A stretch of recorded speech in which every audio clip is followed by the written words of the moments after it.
good?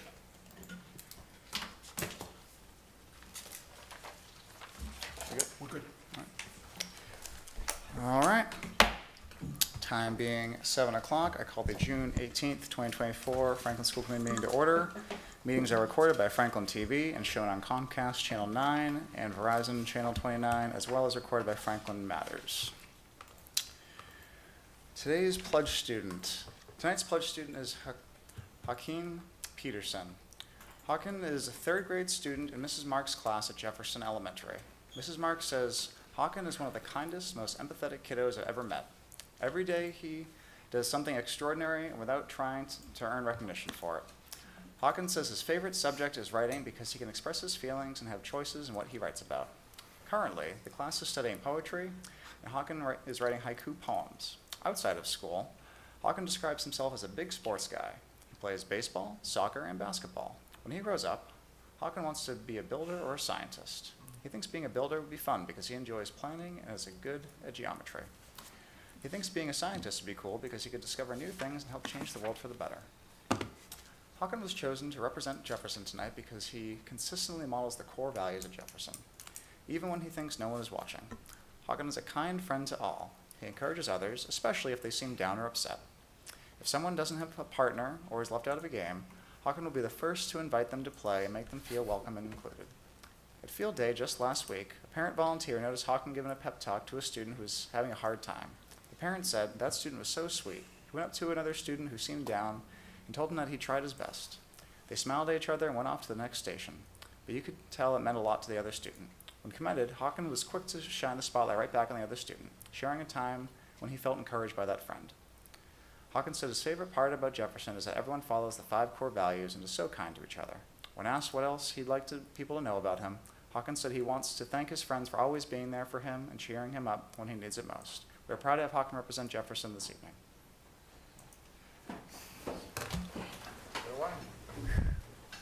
I pledge allegiance to the flag of the United States of America and to the republic for which it stands, one nation, under God, indivisible, with liberty and justice for all.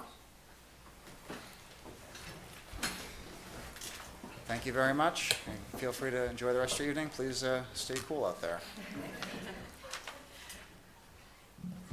All right, now, as is customary, we'll pause for a moment of silence.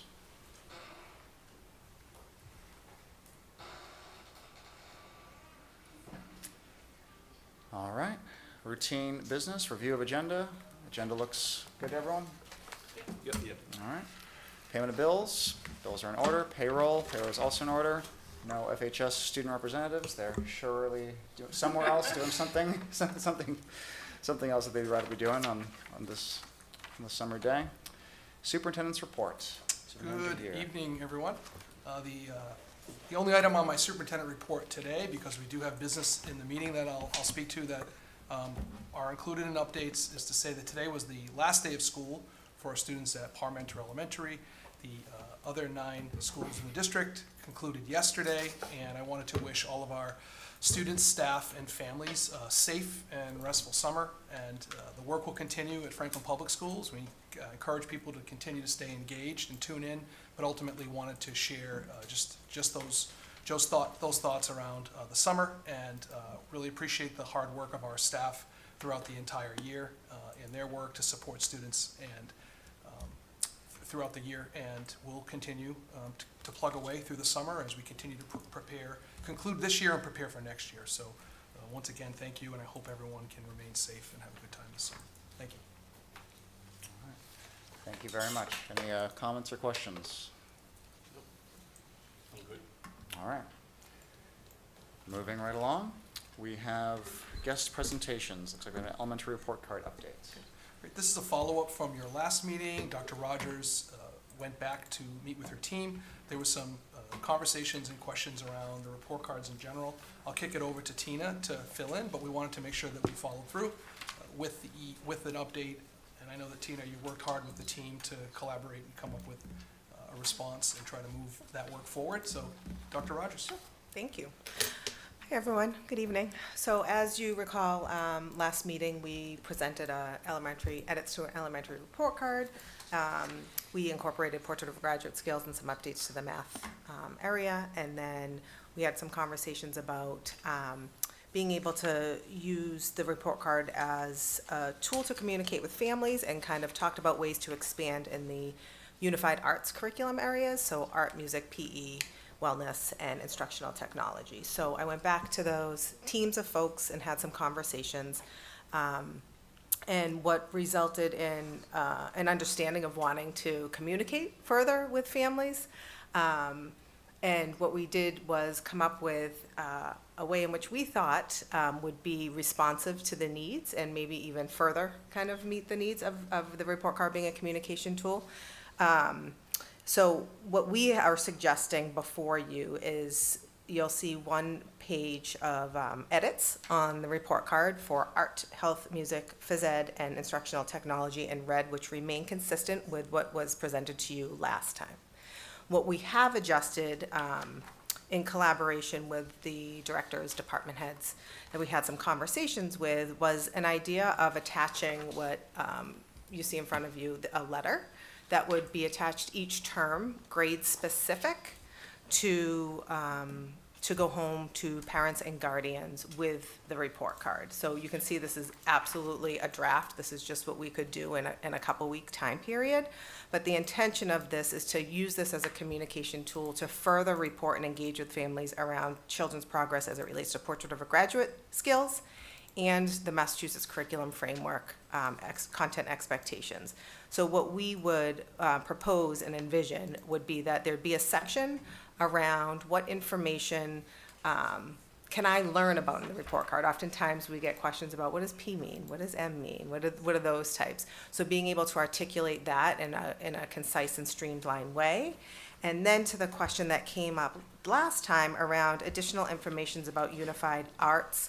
And we're trying to balance that idea of there's a breadth of information and a depth of information that's taught throughout the courses of the year. And to be able to encompass that in just a few lines seems just unrealistic to use as a communication tool. So rather than doing that, you can see on the bottom of this, we've listed a table, and on the left you'll have your classes, and on the right-hand side is what we could see as the Office of Teaching and Learning, working with those departments to update what are the objectives that we're trying to achieve each term in each of these content areas, while also being able to link to, like you'll see standards right there, that's a link, but linking to any sort of curriculum materials or standard information, which we feel like would give a deeper information to families as it relates to those content areas, and then over time being able to kind of build this out as a further communication tool to support a starting point for conversations with families and their teachers.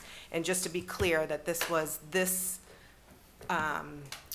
letter or guide would be developed and drafted by the Office of Teaching and Learning, but in collaboration with folks. This is not something that we'd be asking teachers to kind of do on their own to create and send home, but rather it would be holistically sent to every student in each grade level.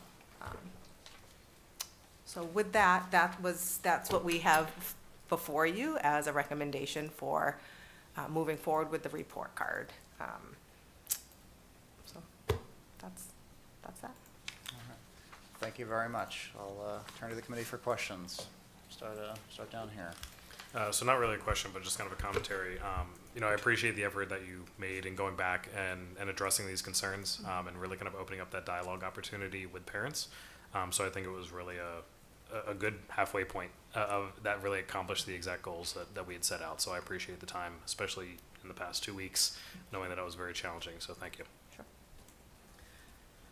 Yeah, so thank you for this update. I do appreciate this draft letter. I think this will help frame up the help get understanding around what the work card is all about, what information is available. I do like how you're linking it out for the health standards and having that content. My suggestion, and maybe it's so that we can funnel people to a place that we want them to go. Let's get this content on the new website. Yeah. So that this way, like, for example, Portrait Graduate, Massachusetts Curriculum Framework, there's a section for those, it gets there, and, you know, if they click on that, they may now stumble onto other stuff that may be important and relevant. So just to kind of keep them in places that we want them to go versus like specific, just like a document, because they may just see that and it's like, all right, I'm done. Yeah. So I like where this is going. And then maybe even expand it in terms of details around just some of the other stuff in terms of like the meaning of the skills and whatnot. Maybe that's also on the website, direct it there, but I think a great approach. I think this will help kind of get people on the same page and understand it better, and for others you can just say, hey, this is where you can find it on our website. How do you understand the report card? Elementary, middle, whatever, you know, something like that. So thank you. Excellent, thank you. Thank you, Al. Everything? No questions. I know, to Paul's point, parents love to hear about what's going on with their kids, so, the extra effort's appreciated.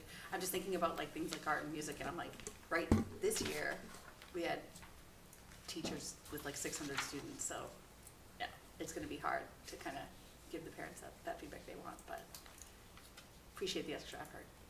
Thanks. KP? Yeah, the report card always is a great shade for all the parents, no doubt about it. Thing is, what about if the student got performed below level, like he got C minus, will that affect for next year? When you based on that, will he get any improvements towards his college, towards the rest of the education? Can you repeat the end of that question? Like, the question is, if the student gets a C minus grade at one grade level, Sure. that will carry over to the next level? So you're speaking specifically to the middle school and high school, I think, because as it relates to the elementary report card, they don't get C minuses typically, but so each term or quarter, the grades kind of reset, and so that C minus certainly would not carry into term B. But when you have final grades, each term is averaged together Yes. to get that final. Yes, that's correct. Please put everything on the website as well. Yep, There are concerns from the parents as well on this. absolutely. Thank you. I'd just like to say, thank you very much for the work that you and your team have been doing on this over the past couple of weeks, and we really appreciate your responsiveness to the comments and concerns that were raised by the members during the last presentation, so thank you very much. All right.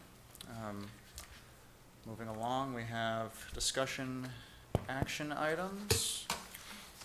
Discussion action item A, policy, second read for adoption. I'll turn it over to Dr. Dutch and Dr. Rogers regarding policies that are up for review through the subcommittee.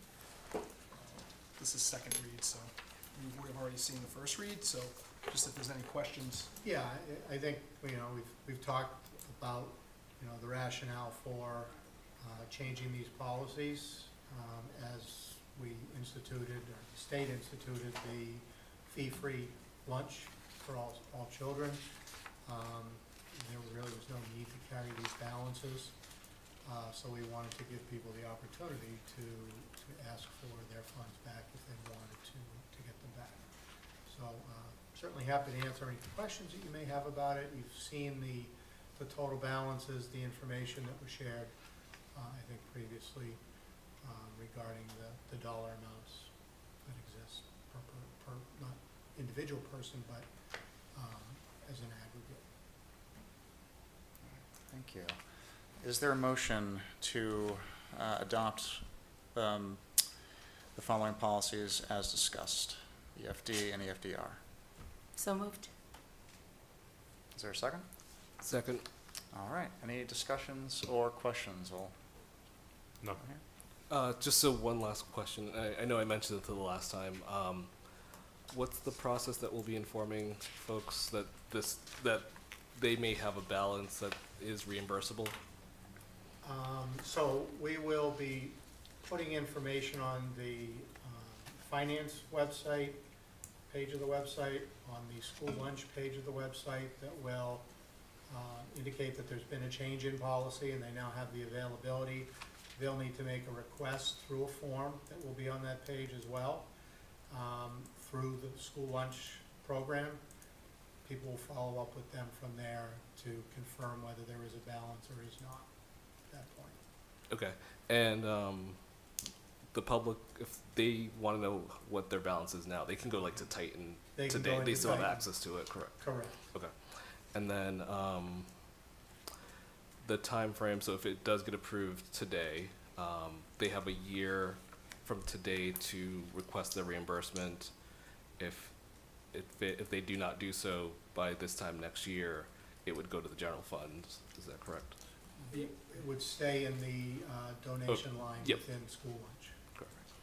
Just 1 year from graduation or unenrollment. So someone who unenrolls from our school district, just to be clear. It's not just graduation, but it's, Gotcha. So I guess what if somebody had graduated last year that has over 25? Then they would not be eligible to get a reimbursement at this point. So it's this only. is, so approval of the policy Mhm. would mean approval tonight, if you approved it, would go into, this policy would be going into effect today, or, yeah, today. So if we think about the time frame, it really would mean,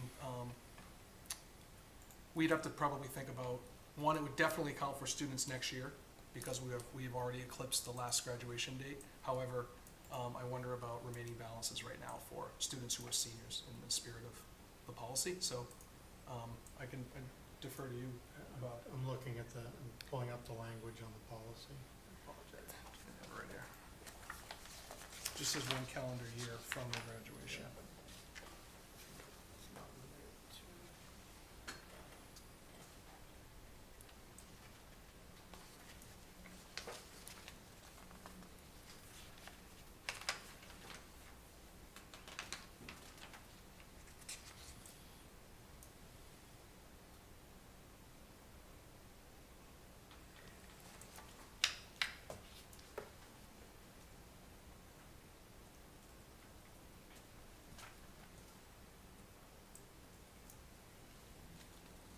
So it's 1 year after inactivity.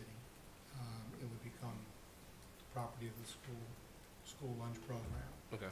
I guess the question becomes, and I guess I'd look for clarity on what your perception is and what your intent was. So somebody who graduated 5 years ago, we didn't give the money back to them. Correct. So there's still a balance there. Are they able to request those funds back? Is that the intent? No, it was more so for those that Yes. have the monies has not been moved over as of yet. So because I'm assuming like somebody had graduated 5 years ago, that money has already been allocated into the food services budget. So if we had somebody that had graduated last year and it has yet to move over, but it's like It's in the- we're like days or weeks, in between. Like The funds are in the donation line. They never move into the school lunch account as far as, paying for materials, equipment, any of the things that the revenue pays for. The money that was sitting there is still sitting there. And it will continue to sit there for donations for those students who have not, for whatever reason, they have a negative balance, it's uncollectible, hardship, those sorts of things.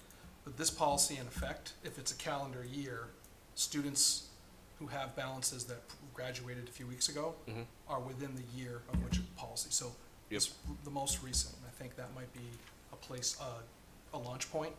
Just thinking about how we have organized and closed the books each year. We're still within this fiscal year, and it seems fair, only fair. It's your policy, but with that in mind, I think the last class to graduate is still technically within this fiscal year. And if this policy was approved tonight, I feel like it would be the right thing to do. okay, yep, and I think that sorry, I can't speak. I'm in agreement with that. Just wanted to make Okay. sure that we're clear so that if folks aren't coming and saying I was the class of 2023 and I'm looking for this, can I? That's where I just want to make sure it's clear. So technically, it's anybody in the class of 2024 or has left in the 2024 year is eligible for this. If it was prior to that, the monies have been donated in essence. Right. Okay, thank you. Good there? Yep. All set, thank you. Thank you. Rudan? I don't have any questions. KP? Also, no questions from me. So, the vote will come on the motion. All those in favor signify by saying aye. Aye. Opposed? All right, motion passes. Next, we have elementary report cards. Yep, we are here. I recommend approval of the elementary report cards as discussed and the changes as detailed. All right. Is there a motion? So moved. Is there a second? Second. Any questions or comments? All right, motion and a second. Vote will come on the motion. All those in favor signify by saying aye. Aye. Opposed? Motion carries. Next, fee increase. Okay, fee increase for your review, discussion, and vote. I recommend approval of the fee increases as discussed. We're happy to answer any questions as well. Is there a motion? So moved. Is there a second? Second. All right, discussion, questions? I actually just had one quick question on the parking fee. How does this compare? So, in talking with a few people, it seems like this is a bit low compared to some other schools in the region and the parking fees that they institute. Was this just a matter of being able to cover the expenses, and that's why the cost is there, or is this something that we could potentially increase at a higher rate in the future? You could always increase it. We have built into most of the fees right now a 2.5% accelerator on an annual escalator on an annual basis. So you probably see the 2.5% each year automatically. The fees were based on surveys of surrounding districts and seem to be middle of the pack towards the higher end, so that's where we felt comfortable being. It does cover, its intent is to cover expenses, both some materials, but more importantly, staff. Excellent. Thank you. Yep. So I do have a few questions, and I mean, we talked about this a few weeks ago. This has been shared online. There's been a lot of questions that folks are having, and I feel like there's a perception that people feel that some groups are targeted unfairly and that the fees are exorbitant. So, football, for example, I think I talked about that one. That's a 300% increase. Can you speak to like how we got to that amount? Yes, so what we did is we looked at all of the expenses for each sport. And that includes coaches' salaries, supplies, fees, transportation, services, and then broke those out into tiers based on the cost of, the total cost of the sport. So the three most expensive sports were significantly more expensive, and I can give you examples. Football is $89,000 to run that program. Boys hockey is $51,000. I'm rounding, obviously. Girls ice hockey is $47,000. Everything else that was tier 2 is in the $25,000 to $35,000 range, and then those that are in tier 3 are below $20,000 to $25,000. So that's how we came upon determining the tiers. Okay, thank you.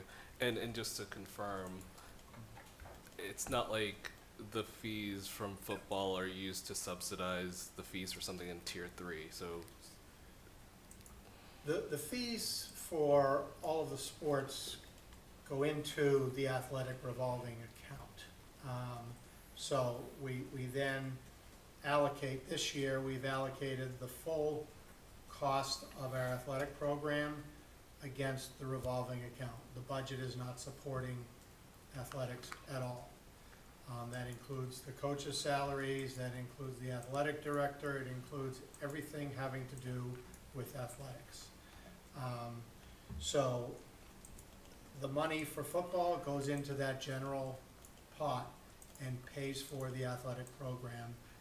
It happens to be the most expensive sport, so its costs are the greatest, and that's why we're looking to generate the largest amount of revenue from that sport. If I break it out by participant, does it come out to $1,000 per student athlete? It does not. It's closer to $900 per student athlete. But I didn't want to try to get into 15 different tiers Yeah, exactly. based on the cost. So we again break it out that way, based on the cost of the total cost of the sport. Okay? Okay, no, understood. Thank you. So other question I had, so the bus fee that's going up to $500, we no longer have the cap at that point. So families that, and what was the cap again? I forget. The cap was three per family. Three per family. Student riders. So if we had 4, we're now paying $2,000 instead of the what? We'll just say roughly. 13, Yeah. yeah, whatever, Exactly. 3 times 360 was. Yep. So I know this said where there's about a little under 1,600 paid riders today. Is that encompassing the kids, the families that have 4 kids as well, or is it? Yes, that's the total number of riders, including those who are free and reduced, Okay. as well as paid. Perfect, thank you. And then, can you speak to a little bit of how, like, the 2-mile distance is determined? Yes, the distance is a measurement from the student's home to their school in the most direct route, including walking. So if there's it's not as the crow flies, but it's somewhere in between the bus route and the walking, and that, how the crow flies, so to speak. Because they could walk in a shorter distance than bus would actually travel if it was driving. So it's walking distance from home to their school, is how it's determined. Okay, so that'd be a good way for a family, if they popped the school address, their address in Google Map and said walking. Walking, That would yes. help them determine, okay, am I within the 2 miles or not? Correct. Okay, thank you. Just to add to that, Al, Mhm. Mr. Charles, the piece I would say too is with Google Maps and walking, it's happened once in my career, but the TransFinder and the transportation, sometimes folks might interpret a walking path. I think those are conversations individuals should seek out our transportation coordinator to confirm Mhm. if they have a question. Sometimes it's a no-brainer and it's easy, but it's not always clear. Like, someone might advocate, but there's a river and there's like a footbridge that's not really a bridge. Yep.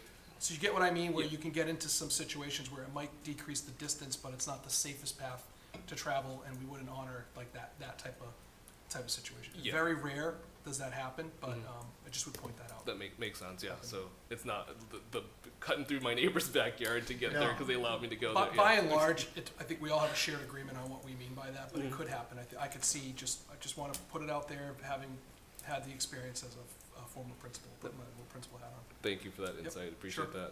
that. And then, so I know we've had requests for people to enroll for the bus. I'm not too sure when high school sports registration begins, but if folks have already registered at the previous price, what happens with those folks? They'll get a notification that the fees have gone up, and they'll need to pay the difference, in theory by the end of June, but in reality, we'll give them some additional time where it's so close to the end of June at this point. And sorry, I have another question, I apologize. And back to the bus, so without the cap, we'll just say now I'm paying $2,000 for my 4 kids to go to school, and probably it's more likely middle school, because everybody pays for middle school and high school at that point. They have to pay all at once, or is there a plan ability to pay over time? We have worked out payment plans with families who find it difficult to make that payment all at once. Okay, thank you, appreciate this. Sure. Thank you, Al. Ruth Ann? That was actually gonna be my question, because I got, some feedback from a family with some sports kids. And so when it comes to like free and reduced fees, is it just in line right now with the same as it would be for lunches? Same It sort of, is. yeah, If a student would be eligible for free or reduced lunch, then they would be eligible for free or reduced fees for ECDC, athletics, transportation, Okay. Parking, anything that has a fee. I figured that was the case. The only other thing is, and we might be opening up a can of worms just because the fees have been hiked up so much, but payment plans, if a family wants to do, is that something that overly administratively will burden your office? Are we prepared to offer that to sports families? Or- Most of the payments go through Unipay, Uh-huh. so it's not overly burdensome. The athletic department will have to do some tracking. I would suggest if we were going to offer a payment plan, it would have to be, the payment would have to be completed by the end of that sports season Mhm. before they would be able to participate in so if it was a fall sport, they'd have to finish paying for the fall sport before they could participate in a winter sport. And maybe we could talk about that policy, but like it can be maybe 2 or 3 up payments and Yep. not 10. Yeah, I mean, if we're talking $350, 10 payments of $35 would be cumbersome for us to track. Right. To break it out into 3 or 4 payments is not unreasonable. Yeah, okay, that's the only question I had. I do think that we'll probably want to revisit the parking. I live across the street from the high school, so I get a lot of complaints and see all the crazy, everybody getting out of school at the same time, and the texting and the peeling out, and the people are like, oh, no one walks to school anymore, why don't these kids carpool? And I'm like, it's just increased parking fees, but I don't want to do parking fees in the same year we hike up bus fees, like, I don't want to destroy, everyone's summer, so. But we might want to revisit that, just so kids will carpool a little bit more, and maybe people, it's not so crazy like getting out of a concert at the end of the day, Yeah.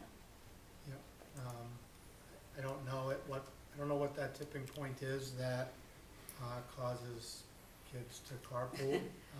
Right. Insurance is expensive, gas is That's true, expensive. there's a lot of limitations on kids not driving, right? I drive into Boston occasionally, and I look at the HOV lane, and nobody's carpooling No, to avoid sitting in hours of traffic, so. right. um, Okay, yeah, that's all I got, Okay. thanks. Yeah. I was talking to many parents, their concern is regarding the payment plans. The more options you give, the better for our students as well. Yeah. And the last one is, hopefully we don't post any signs if nobody pays the parking, we're not going to tow their car, right? That's not part of the plan as far as the policy goes. I think the principal at the high school and the rest of the leadership team, along with the central office leadership team, will come up with policies and plans for students to adhere to as far as payments. We don't have the ability to authorize towing. That's not something we could do. Thank you, that's all. Thank you. I understand we have some more questions over here. Yeah, sorry. There's a lot of things going on here. No problem. So I know I was just talking about the fees, but I almost forgot to talk about the building use rental. So looking at our policy, the fees have not changed since either 2015 or 2018. And I know we're looking at a 5% increase for FY25 and a 3% annual escalator. I was wondering, should we have a larger initial jump to kind of balance things, or I guess like where are we fees wise for rental in comparison to other schools? This year, the things that the fees fund has a very small shortfall. So we've taken in, I think, $125,000. And our total expenses, town and school department, to June 15th were $124,500. I've got some more payrolls that will come, so it's going to be a little bit of a shortfall. So I think the 5% increase for next year should cover the shortfall that we're seeing right now, and then continuing to have that 3% escalator will manage the increases in costs over time. Okay, so we're not subsidizing it. We're not at a significant loss. So this should No, cover us. it's very minimal. Okay, Perfect. And then, just curious, offhand, do we know like who uses our fields? Who's our customers for these services? I'm not sure. We have someone who handles the scheduling Mhm. of field and building rentals, and I truthfully haven't looked at who those people are. So I don't know the answer to. Yeah, there's a variety of organizations who request. So any, local organizations, nonprofits will rent from us. We've been working with the YMCA most recently to rent some of our facilities, so it runs the gamut. We do prioritize folks that are Lakeville residents or, company. Franklin, oh my goodness, Franklin, companies, but certainly have, offered rentals to others. Okay. Outside So like as a result of a failed override, we're increasing these fees, which now these customers of ours are now possibly going to have to rethink, okay, do we need to increase our fees? So it's this big ripple effect. It's not just, okay, the override affected our students. It could be, you could be going to an organization, we'll just say, for example, like my son does soccer. They do it at the high school. I'm assuming they're probably one.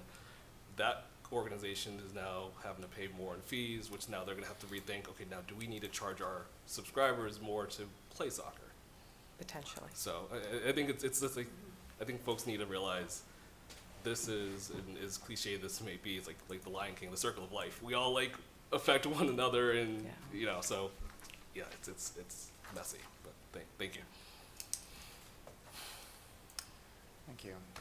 Can I just ask real quick too, one more question? Sure. Just in the rec department, do they have to rent from us, or is that just a use because they're part of the town? Do you know? I don't know. They do use the facilities, but I'd have to get back to you on what the rental fees are for Yeah, town departments. I'm not, okay. we can get back to you on that. Just curious, yeah. That's all, sorry, Dave. It's no problem. First off, I'd like to say thank you for the effort that you've gone through to put this all together. Obviously,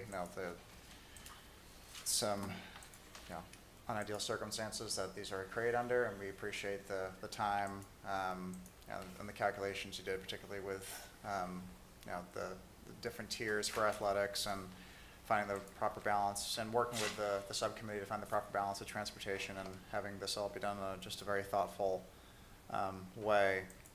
I guess just one question, more just a point of clarification, because I know we've explained how revolving accounts work quite a bit, and there still seems to be some misunderstanding about how they quite work. So again, revolving accounts, and for the athletics in particular here, they're not reserves. We can't just pull more money from them to fund anything we want. These are fee-based accounts that go towards funding the exact thing that they're like designated for, correct? Correct. Yeah. Any athletic fee that comes in through revolving has to be spent on something related to athletics. Yeah. So the extreme example is health insurance. So I'll use the athletic director as an example. The athletic director, if she were to take health insurance from the district, her health insurance could be, the district's portion could be charged against the athletic fees. That's the most extreme case that I can come up with of an example that's not a direct salaries, supplies, transportation, those sorts of things, which are direct benefit to students. I'd argue the AD is also direct benefit, but it's a little further removed. Yeah, exactly. And so, when we get people asking us, about maximizing revolving accounts, really, when it comes to drawing more from revolving accounts, that's what we're doing. We're drawing more by charging more. And so this right here is what drawing more from revolving accounts exactly looks like. And maximizing revolving accounts, again, in this case, means appropriating less, or in what we're doing in this case, nothing from the general fund to subsidize sports, And instead, that money from the general fund is being reallocated other places which otherwise would have gone towards sports. And now we truly are drawing more from the revolving accounts because we're charging more. And that's what drawing more from revolving accounts looks like in practicality, right? Correct. All right. We this year brought in $460,000 in athletic fees. We paid $688,000 out of our revolving account for athletics to subsidize the budget, supplement the budget. So we spent more than we brought in. The difference was we had some in reserve. We no longer have any in reserve now because of what we've spent this year. So we really, if we're looking to self-fund athletics or any of our fee-based programs, we've got to raise the fees. Exactly. Thank you. Thank you. So yeah, I just thought that was worth pointing out that if we want to draw more from revolving accounts, we got to charge more. That's what we're doing. So that's the creative solution that we have. So thank you very much for your work on this and all the work you've been doing throughout the past few weeks and months.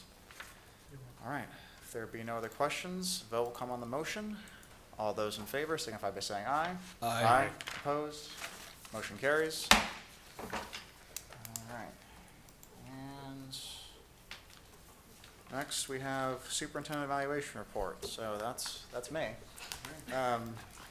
So last meeting, Superintendent Jagir presented his evidence for the members to evaluate and review for the superintendent evaluation with the different goals and indicators that were previously established. Members took the time to review that evidence and submit it last week by last week's deadline, and then the superintendent evaluation subcommittee met last Wednesday to go over the evidence from the members and create the summary for this report write-up. And we won't go over the entire report tonight, but it can be found online and read. But the summarize the school committee members found a total overall performance goal rating for Superintendent Jagir to have been met, overall focus indicator rating of proficient, and a final composite rating also of proficient. And just like to thank all the members for submitting and taking this evaluation seriously, because it is one of the 3 main responsibilities of school committee members. I'd like to thank the subcommittee for their work looking at this, and I'd also like to thank my predecessor, both as vice chair and as chair of the superintendent evaluation subcommittee, Elise Stokes, whose guidance and advice on this was instrumental for putting this together. So thank you all. So I'll on that entertain a motion to approve the superintendent evaluation report. You take a motion. Is there a second? Motion. Second. All right. Any discussion or questions? No questions, but well done. No question. Yeah, no questions. Yes, it's been a wild 2 years. So in we're happy I can speak for myself. I'm happy that we made the decision that we did, and we'll see where things go and what else other crises you have to deal with. Feels like a dating game there. See where things go. Yeah, I mean, I would love to have read what I wrote, but we had so much going on when we were writing these, and I bumped into you at the strawberry stroll, and of course, in typical Lucas fashion, he's like, listen, I know you have a lot going on. There's a lot going on. Like, you don't have to spend a ton of time, because I was like, you did so much this year. Like, I want to give you accolades.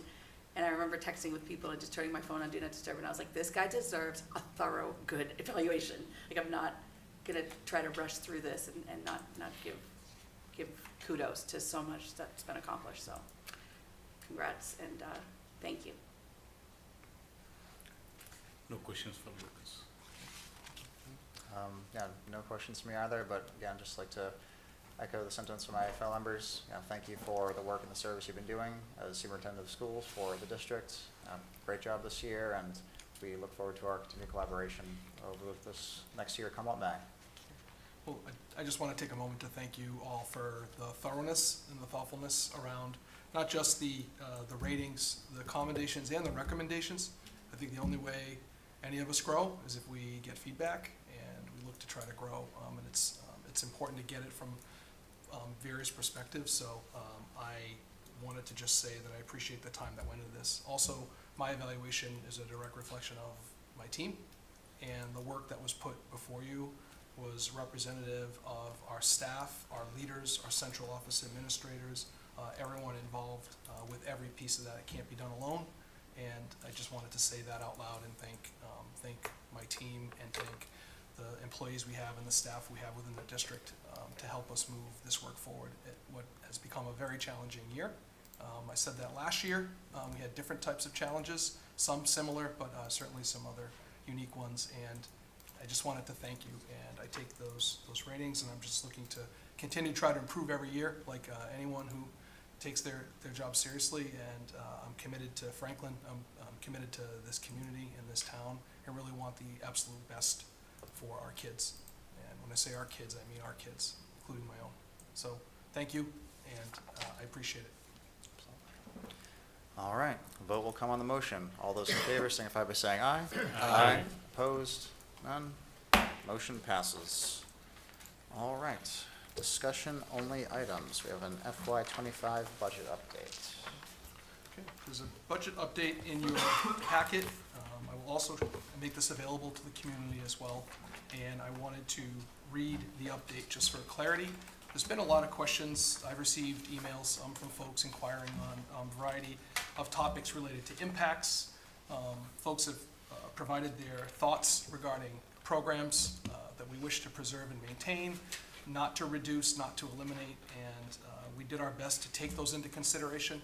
I always make an effort to try to reply to every email. It's just not always feasible or sustainable, and particularly in the time frame in which I like to try to pride myself in doing, but it's just not, it's not possible if we're able to lead during the day and meet with people and do the work of the day, not to mention try to end the school year and try to be as present as possible within the district. So I did take into consideration many of the emails I received, and if you didn't receive a response back, we hope that it's included in this budget report.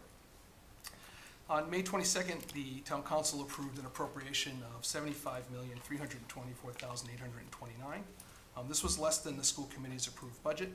As a result of the failed override, there was not enough money to fund and support the approved budget or the current services and staffing for next year, which is why we implemented a program and service cuts because of the Prop 2.5 override that did not pass. So there's a revised budget that has been included in your packet materials. This document outlines the cuts to staff and materials, and the school committee will need to approve a new budget that aligns with the amount allocated by the town. The outlined reductions are necessary to address the financial constraints, as the budget is lower than the amount needed for level service plus, as detailed in the budget documents, which you can find on the website as well. With a less than level service budget, 37 positions were eliminated, including teachers, educational support staff, and personnel, which encompassed 5.1% reduction. School administration, 6.4% reduction, and other central office clerical staff, which led to a 22% reduction, necessitating the district prioritize educational needs. And over the past months, we've identified the reductions and shared the associated impacts with our community. So the numbers we came up with, that 33 were educators, so 33 positions out of 644 total educators and teachers and educational support personnel is where we came up with the 5.1%. School leadership, looking at 2 of the 22, is where the 9.1% came. If you include the district level leadership, it's 2 out of 31, which makes that a 6.4% reduction. So just wanted to show the math to illustrate where these numbers came from. And then central office, non-union clerical staff, 3 out of 9 positions. Below is a summary of the impacted areas and how these will affect our school, our staff, and our students. In elementary, the other piece I want to mention, the word reduce is included in many of these. So if it's eliminated, it's eliminated. If it's reduced, it's important to note that a reduction is just simply that, a reduction. But that could mean that we needed to get creative and say, it could mean an elimination for a group of students. For example, without any definitive answer yet, because we need time this summer to rebuild our schedule, we could envision situations where 7th and 8th grade are prioritized over 6th grade. So it's a reduction, but it could be elimination for a grade level. Does that make sense? So I use the word reduction, and without overcommitting to create optimism or fear, we're just going to lay the facts out. Just going to lay it out the way we're trying to do our best to navigate this on June 18th. The other piece is juniors and seniors may be prioritized over freshmen and sophomores for specific classes, another example of a reduction. So reducing elementary classroom teachers will increase class size with multiple sections at or over the recommended guidelines, at or above 24. Reductions in the curriculum specialist will impact elementary tier 2 support for math literacy, curriculum and assessment development, classroom support.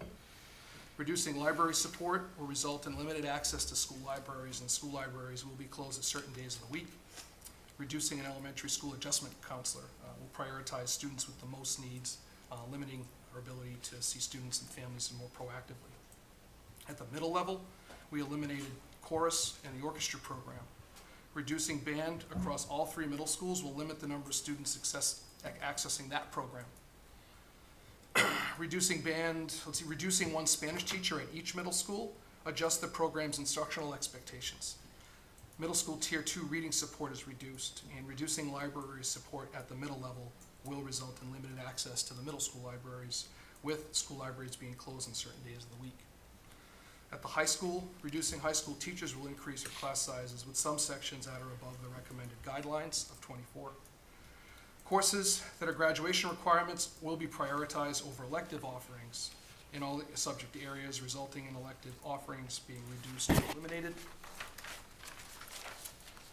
Electives being reduced are the AP Computer Science Principles, Introduction to Computer Science, AP Latin Language and Culture, Latin 1, Creative Writing, Early Childhood Education, Astronomy, Robotics, FAA Anatomy, Structures of Life, Stagecraft, Theaters 1, 2, and 3, Musical Theater Workshop, Music Theory, Music Production 1 and 2.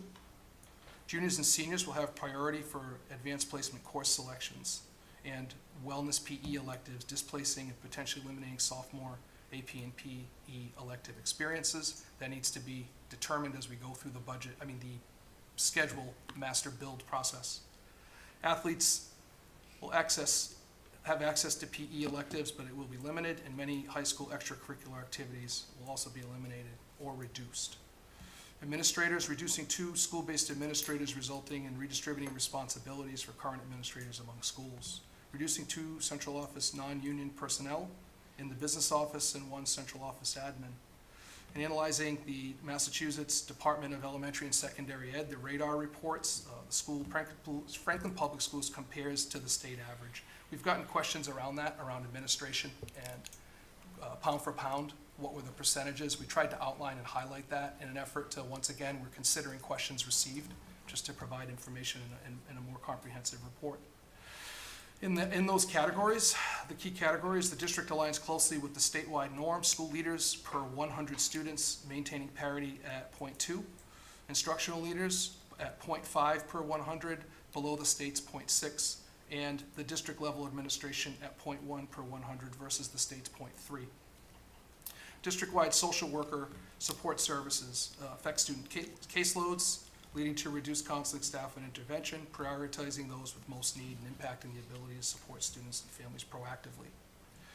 Operational adjustments, increasing fees as we discussed tonight, self-funding athletics, and reducing school supply budgets by 25%, reducing the Office of Teaching and Learning budget by 25%, reducing professional learning opportunities for educators, curriculum resources, and committees, and educational software and stipends in central office by 25%, Reducing activity monitors 17%, and educational interventionists at a 25% increase to the time spent supporting students.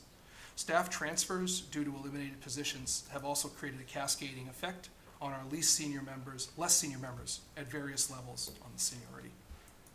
Timing and planning. And I want to emphasize this section.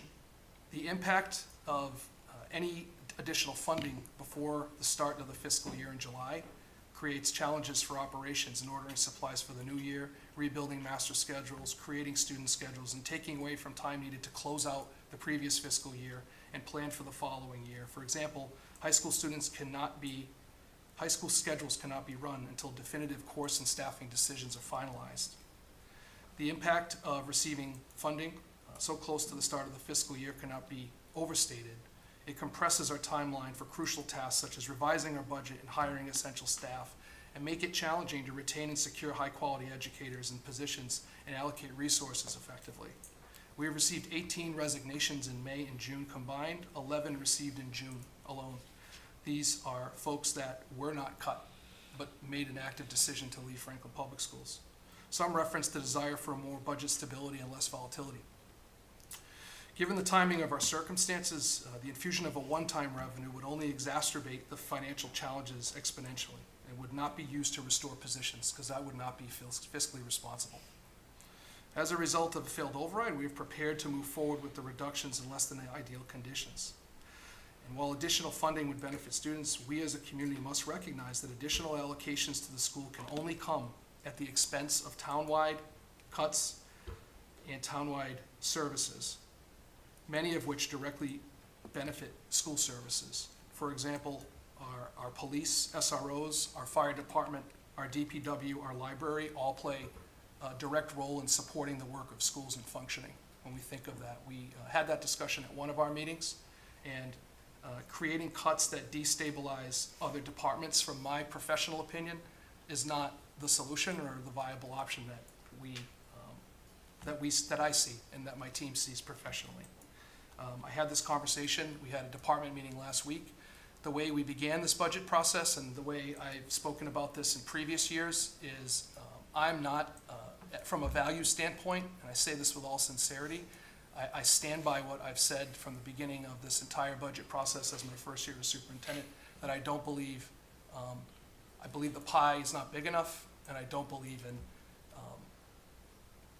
cutting services across departments as a viable solution for our town and our community. That said, with additional funds, from a long-term commitment to be remaining in our budget would be something that would be appreciated. And honestly, getting it this late in the date does create challenges. We have to look at previously cut staff, hire new staff. We experienced last year where we received money but then tried to restore things back to the way they were, but the individual employees that the students and families have come to know no longer are interested to stay within Franklin. So there are challenges, and I just want to set expectations around any of these conversations. We also need to build and rebuild master schedules. Many of these impacts have been communicated with the community prior to any vote, and that was not done strategically for any type of scare tactic, but to be as transparent as possible so that I could sit here today and reference this document and reference the cuts without feeling like people had no concept of what was at stake. And that was me trying to be as transparent and honest as possible with the community, that I have to look in the face every day and every weekend at some place. With additional funds, we talked about that. We created 4 budgets at the start of this development. We received school committee approval on a recommended budget. We've since revised the budget to meet the town's appropriation, and now we are conducting an exercise to identify if we were allowed or approved to bring back a series of bringbacks, try to provide a little more information for the community on what those areas would be. Once again, thinking about emails I've received and hearing the advocacy among different groups of stakeholders.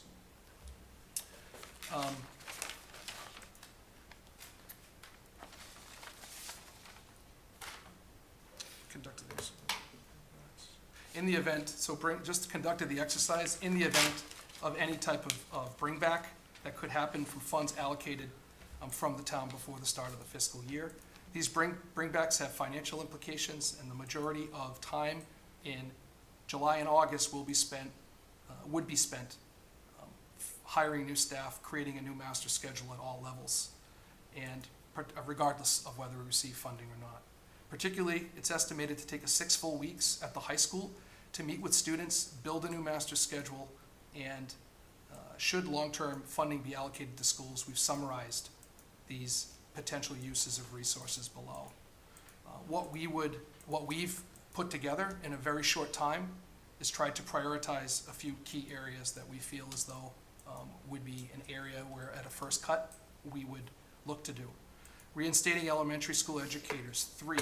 One is a Strive teacher in one of our specialized programs. 4 positions. A kindergarten teachers, 2 of them, to bring those class sizes down from 28 to create more equity or balance and under the enrollment, and 1 in 5th grade at one of our elementary schools. Reinstate 1 FTE for chorus at the middle school. At the high school, adding a 1.0 for PE and wellness to allow wellness PE classes for all students. Librarian, the NEASC Association of Schools and Colleges. It evaluates schools based on various standards. Standard 4.4, that was a question that came up, is student learning supports, and it requires a qualified librarian to support curriculum delivery, student research, and information literacy is the standard in which folks that's part of their rating for accreditation, and that's where that comes from. Business, we have an increased demand and a requirement for financial literacy this year. We're the business department, that particular position. And theater/music, without any definitive, trying to look at how we could utilize FTE to leverage some of those pieces. In addition to full-time staff equivalents, but looking at instructional intervention supports at the elementary level, activity monitor time, looking to increase, just thinking about having less staff available, reinstating the middle school educator instructional and non-instructional stipends, selected ones. We'd have to look at non-instructional stipends at the high school, particularly ones like your National Honor Society, but these are all subject to further review. And finally, funding the high school guidance department summer hours to build a new master schedule, meet with those students and families, finalize individual selections, because with different electives from what kids chose in the winter, there needs to be some resolving, and we want to bring engaged students like we normally would through any any schedule process or cycle. Despite the challenges presented, we are committed to staying true to our goal and providing the best education possible for our students with the resources we have available, and our leadership team needs the time, space, and bandwidth this summer to complete these priorities. My team is working really hard, and at times we are inundated, feeling underwater, and I have a deadline to start school with every kid and every staff knowing where they're teaching, what they're teaching, and students having schedules that reflect and maximize the resources we have. And although some cases may be less ideal, I know that the priorities, we're expected to put forth recommendations of what we would consider feasible to bring back, and I would caution the amount of vacancies that we're already looking to have to fill through the resignations, and anything else creates a bit of a groundswell for us in order to have definitive answers and build schedules and move forward. And the timeline is short because we'll be in July before we know it. So I just wanted to share my thoughts. I believe I reflect the thoughts of the team, who have spent countless hours trying to look at this from all angles and do our best. And only when we get into the schedule where we'll be able to even continue down the road and determine what's feasible and what's not. But ultimately, as asked and requested, we tried to put forth, be clear on what the impacts are, be clear on what priorities could happen within a set list, and that's what we provided today. Happy to answer any questions that you may have. All right, well, thank you. All right, we'll start Start it down here. All the cheerful questions. So, first off, I want to say thank you for this. I know that it's a very, very fast turnaround for you and your team, in addition to actually having to start implementing some of these, having the hard conversations and being there with the community and staff. So I really think that it says a lot that you're also able to take out the time to be able to try and put this together as well as you have. So I've got a few, so I figure out a couple and then give other people a chance, or do you want me to just keep on going until we all give up? Yeah, maybe ask one or two, and then we'll go down the line. Okay. So one thing I did also want to point out and make sure that people are aware of is the fact that there's two different comments here regarding the time that's now needed in order to actually implement all these changes. That is not something that's budgeted for. It provides, no offense, zero value, aside from the fact that we now have to identify cuts. All the costs, all the effort that has just been outlined that has to be spent this summer is a direct impact of not having sufficient funding in order to be able to actually perform what we need to do every single year. So, although the efforts are greatly appreciated, I don't want to minimize the fact that there's going to be a lot of time spent. I want the community to understand the sheer amount of time that is going to be spent doesn't come free. We're going to have to actually spend a significant amount of money to make sure that we can make do with the new levels that have been set. So that being said, Lucas, you did point out some of the different things that might come back, depending on, obviously I understand that there's a lot surrounding what may or may not come back and the challenges with that. There's been some rumor in the community that the superintendent or the town administrator is planning on laying out a couple of different options for us in $1 million increments. And again, as you pointed out, this is, if these opportunities do come, they do come at the cost of other aspects of the town. Nothing is free. The opportunity for money was exactly what we needed, and that is what the citizens decided to vote down.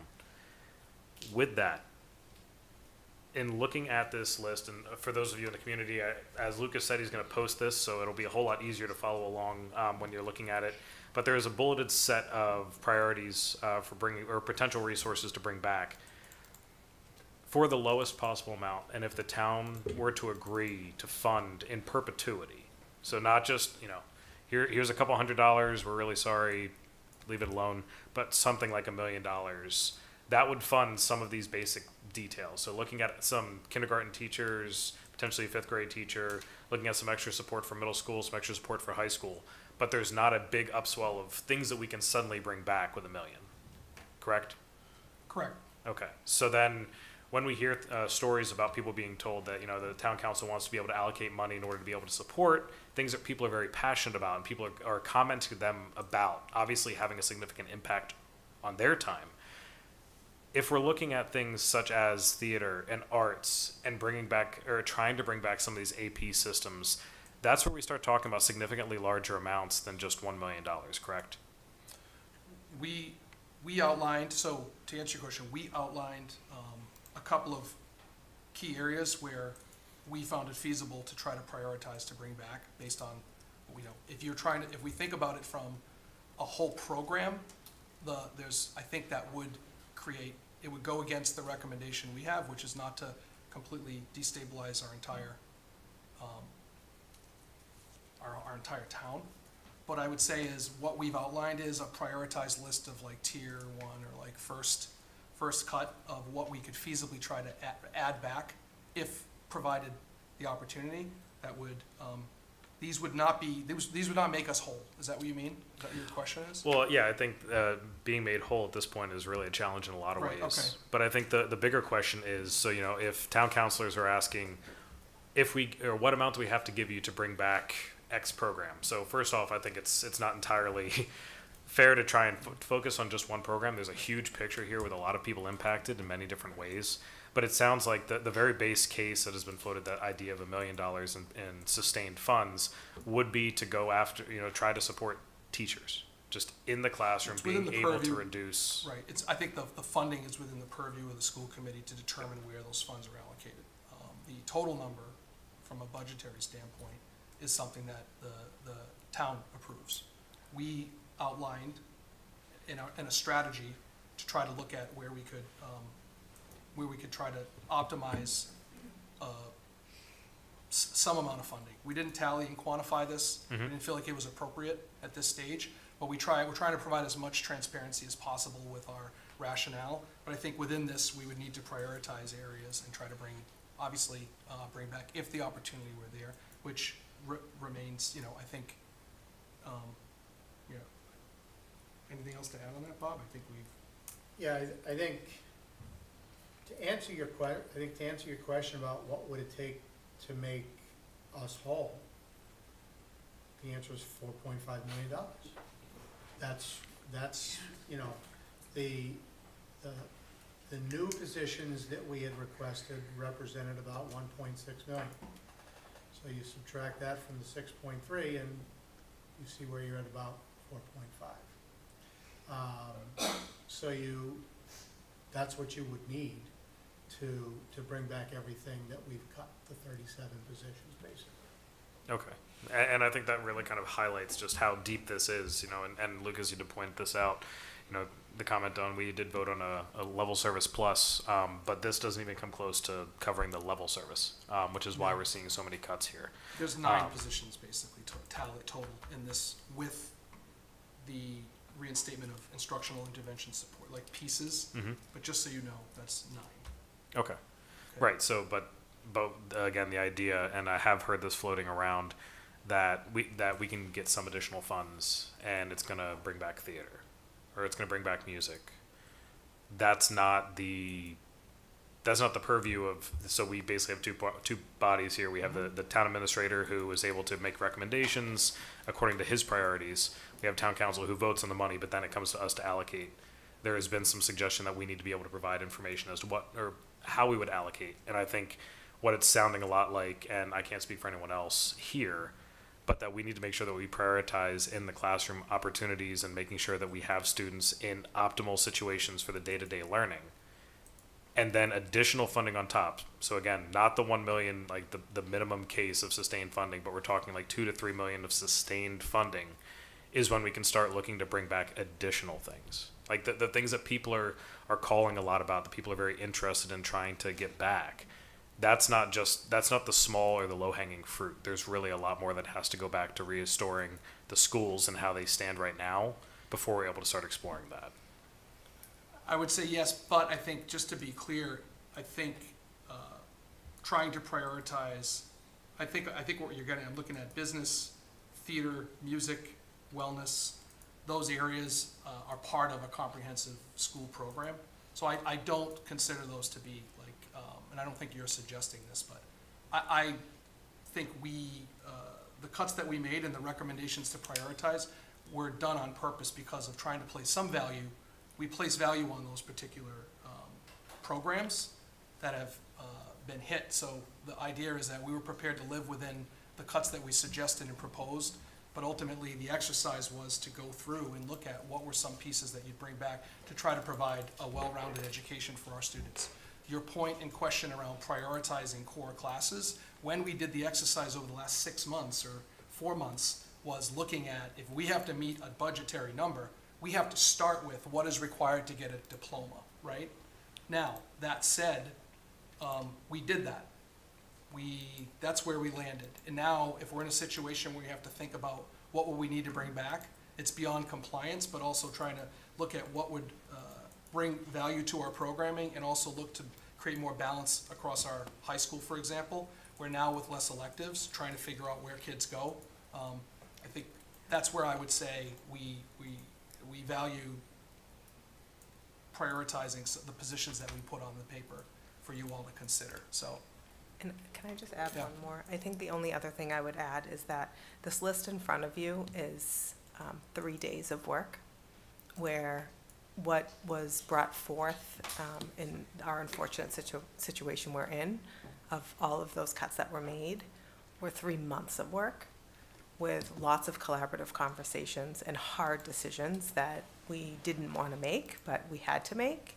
And so I think what's hard to give a real straight, firm answer on what does come back and doesn't is that, again, this was like 3 days of work to the best attempt that we can make, thinking about all of the time and effort that would go into reinstating all of these other positions. There's a lot more time and effort and thought that needs to go into finalizing a final list.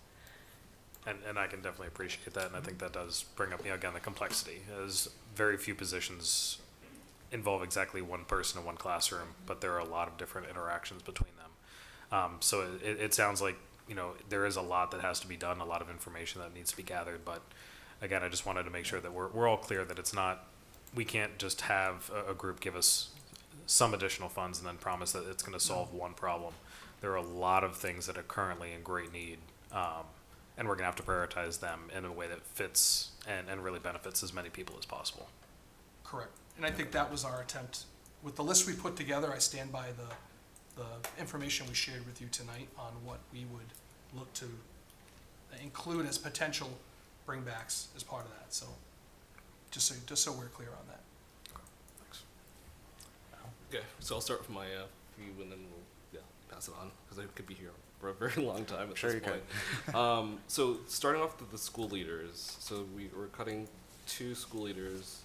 Can you speak to a little bit that more in detail in terms of like when you say school leaders, what are we referring to exactly? We're looking at 2 of our school-based administrators.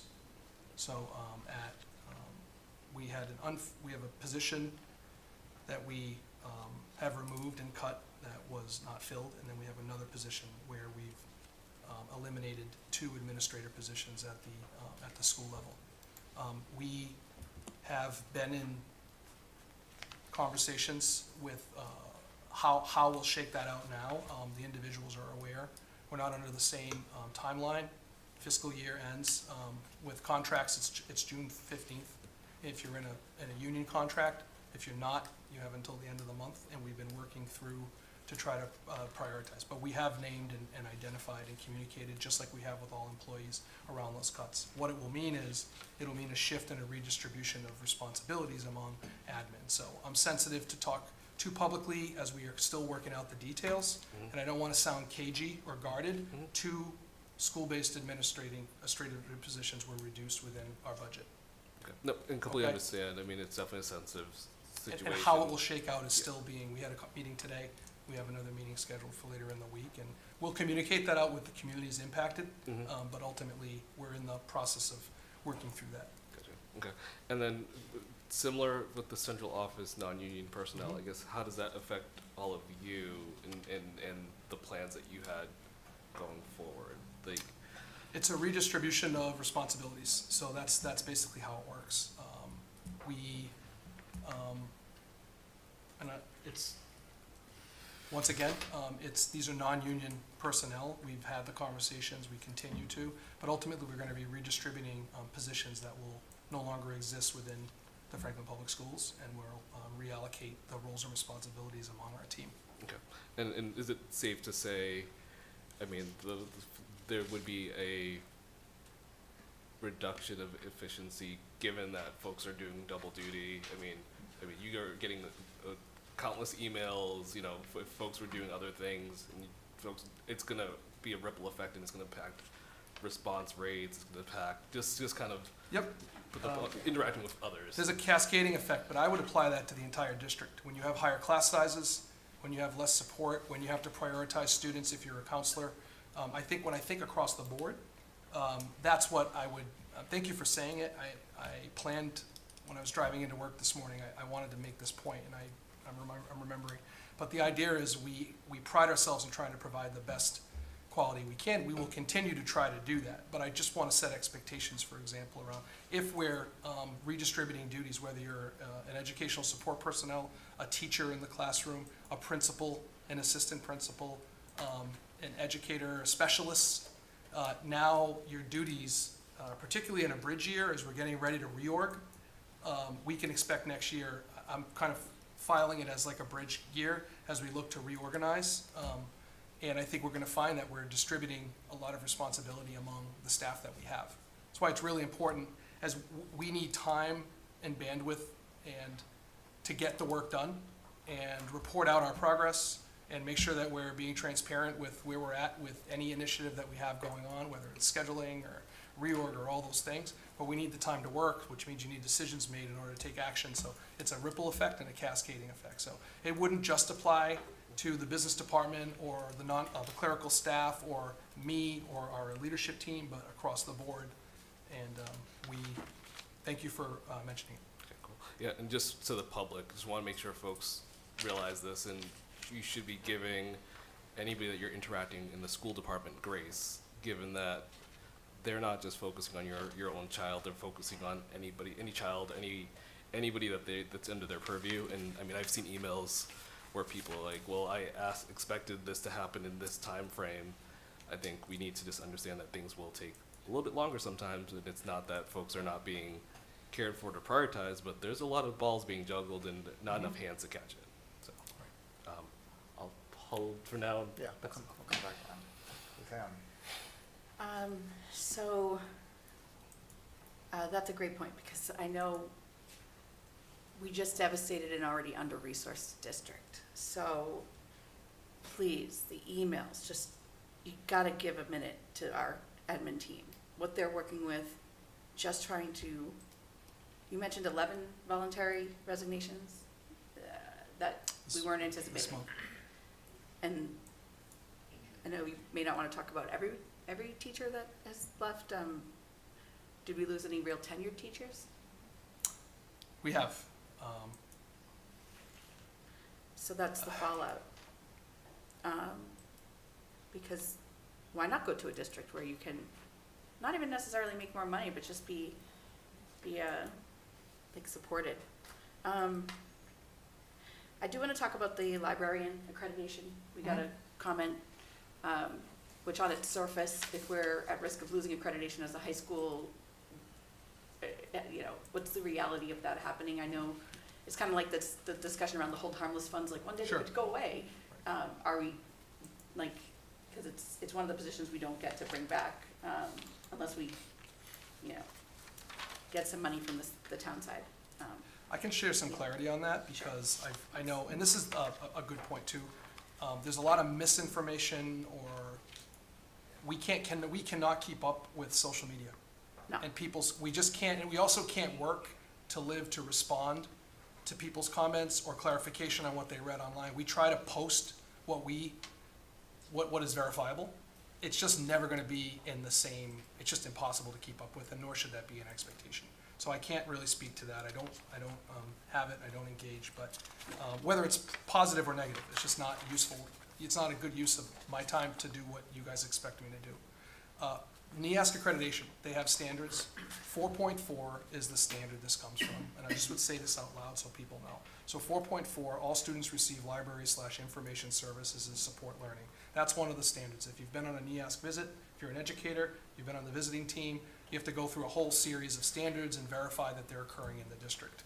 The library, the first bullet is have adequate certified licensed personnel and support staff. Ensure that this personnel and support staff are actively engaged, and it goes through the whole process. But ultimately, that's where the line comes from around your accreditation, is they look at this.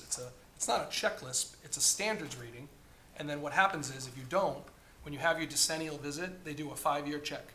Now, when I was a principal, we didn't have a librarian in the district I was in. I received a letter that said, hey, you're in warning. When we come for our 10-year visit, if you don't have a librarian, we're not going to be able to sign off on your accreditation. So we didn't have a librarian that year. The following year, we put it in the budget. We looked at how we could do it, and we were able to get the position in. I then sent a follow-up report and explained that we were able to fund the position. Here's the person, here's all that, right? So I think what we're talking about is our decennial visit, I believe, is set for 2020, I'm sorry? 28? 2028. So, because they deferred the year when the new high school was built. So it's probably 11 years instead of 10. But anyway, the visit is every 10 years. So you need to have a librarian in place. You need to have the systems in place. There's multiple bullets that follow just having a licensed person. So that's why this has come up, and it's in here. Because what I didn't want to do was be in 2027 and be educating our community on we need this, and then not have had the transparency around it. And I see tremendous value in, particularly in the comments I just made around digital literacy. Right. And you know, making sure that we're not only supporting that, but the curriculum environments at our school. So that's where that comes from. That's the standard, that's the rating, and that's the process.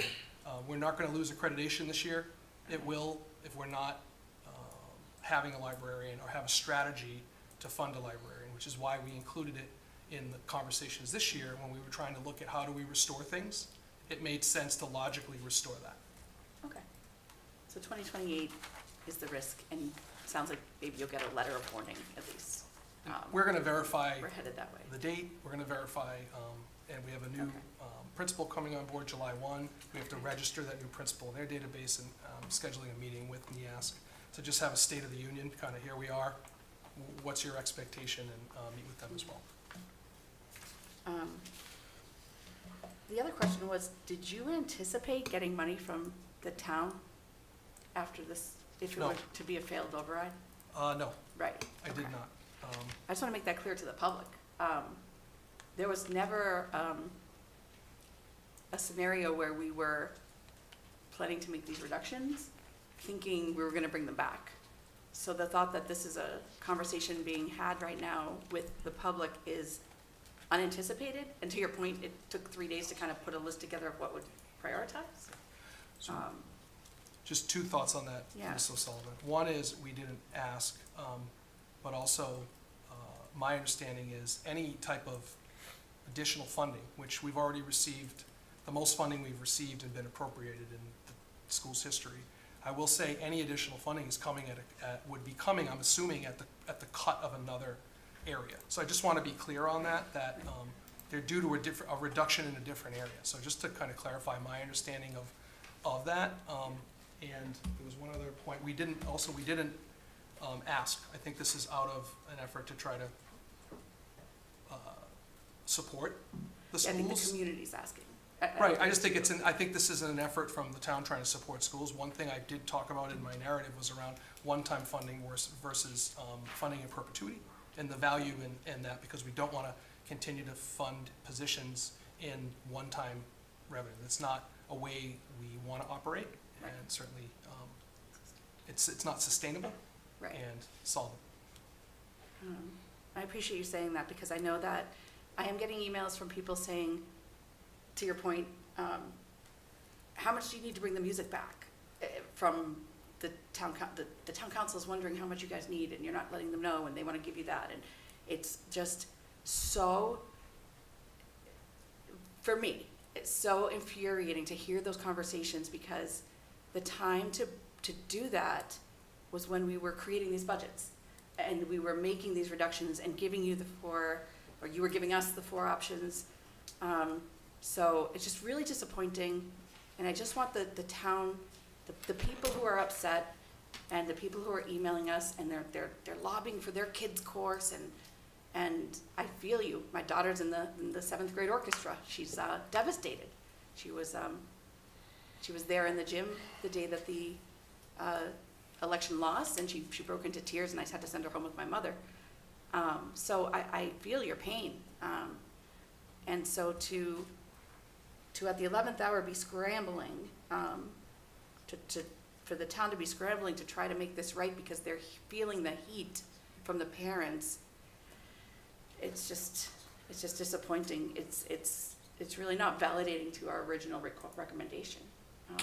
And I understand you don't want to take from other departments, and that's fine. I think most in the community have seen the letter that I put out, so I'm going to read a little bit about that, but I'll let somebody else talk for a minute, because I've taken up some space. But one thing I did want to ask real quick too, before I pass it on, is the way we're doing private pay for athletics, might we instill that for clubs? I know, this. So we increased the club fee when we Right. proposed this. What we did this year for music was work with Lifelong Learning to provide a lifelong learning after-school opportunity for students. Right. So we've done that to try to be as creative as possible. It's not within the operating budget. Right. It's a self-funding program, and that's how we've done it. We would continue to look for ways to explore how we can do that to meet the needs, basically the needs of the students and what we're hearing are needs. Our lifelong learning department, Patty Gay, do a phenomenal job and are very flexible. That's what was able to sustain the Footlighters program. They created the program and kept it within lifelong learning. So ski club, those types of things exist in the self-funding pattern. So So that falls within what we can do with revolving in the future. it's within they pay, and the lifelong learning basically Right, they operate. provides the courses based on how much the fees they're collecting to pay their instructors, and it's just how the model works. Okay, Um, okay. All right, KP, you can- KP? Failed override, budget override is heartbreaking. I really feel a lot of kids tears and pain, agony in all the emails we receive. And the budget, what you proposed, the new budget, you came with a super speed, greatly appreciate it. And I just want one question, could you please elaborate what staff transfers here? Yeah, staff transfers, let me just, The priority associated staff transfers.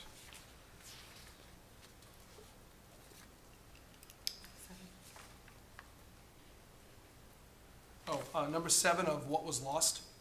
This would refer to when we eliminated positions, if the staff member in the role had seniority, they would fill a different role that existed from a less senior staff. So I tried to, last year, I remember I didn't explain that, and it created some confusion on how certain staff members were identified, and it has to do with contractual obligations around seniority. The idea here is that cascading effect, although a veteran staff member may not be out of a job, they've had to shift from a position that was reduced and bump a less senior person. So we've lost the less senior staff member, but we've also shifted a professional staff member who's been in the role for X amount of years to teach a different role. And you brought up a point. I had to meet with a teacher in Franklin, beloved, 30-year veteran teacher who took a job in a different district. She was not on the block to be cut. But I have a very good professional relationship and a respect and an admiration for the work that she's done within the district. And when she met with me, she just talked about the volatility and kind of the situation. I think the timing of which we also have to do this definitely is a disadvantage, and I think it's created a bit of a point for her in her 30th year, not ready to retire yet, but ready to move on and try to go to another district. And that was probably one of the hardest conversations I had to have with staff members in the past few weeks, in addition to all the other conversations that have occurred. Just pointing that out is that someone who was not out of a job, but could be was shifted out of positions, and I think it's just it's an example, and it's a sadness for me professionally, but I think for the district to not have that person in front of our kids and now have that person working in another community to do great work by kids. So we don't want to be in this cycle anymore. I think we've advocated ad nauseum. I'm exhausted. My team is exhausted.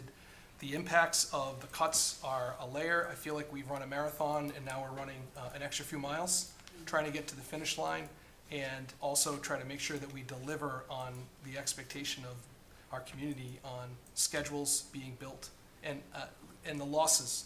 And just we are at a point where we're going to need to make decisions over the next week that ultimately create a finality, good, bad, or indifferent, around how we're going to operate and move forward, and then strategize how we'll do that. But I'm really fixated on how do we make sure that we have a plan and have the deliverables that we need for our students, staff, families for the start of the next school year. And that's going to take time throughout the summer, and time that we normally would plan to try to get ahead of things for the following year. We're going to spend where we're at, and it's going to be a lot. So I can't understate that enough.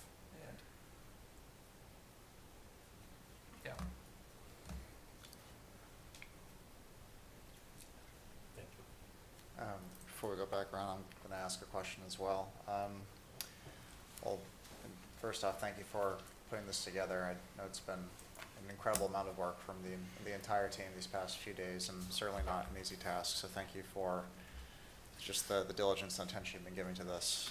Kind of along the theme that that's been touched upon from some, my colleagues here in the questions, what if we do get some money at this stage of the game? And of course, as you just described, we have this, this list of priority things, priority positions or programs that would be first to come back. And, the question of, what would we do if we do get, some extra funds in the town at this stage? And you've highlighted as well, if that does happen, it'll be a cut presumably from a different program, and we wouldn't want to do the one-time funds. But you touched upon it in your narrative. You mentioned it in your narrative, and you just touched upon it now, and I'd like you to expand upon, the reasoning for it if you could. It seems like you're saying, like, even if we do get money that would be permanent at this stage of the game, the damage is already done at this point. With getting money this late in the game, you're just trying to put together schedules and programs for next fall. And can you just maybe elaborate on that a little bit, and just to clarify in case there's some people in the community that may not understand, like, why it wouldn't necessarily be as beneficial to get money now as it would have been before, and the reasons for that. Yep. I just want to highlight one key word to this. These are potential priorities. So I know this will be read, and it will become like a contractual commitment to the whole community, because it's just how you read it. We all do this. He said and he wrote.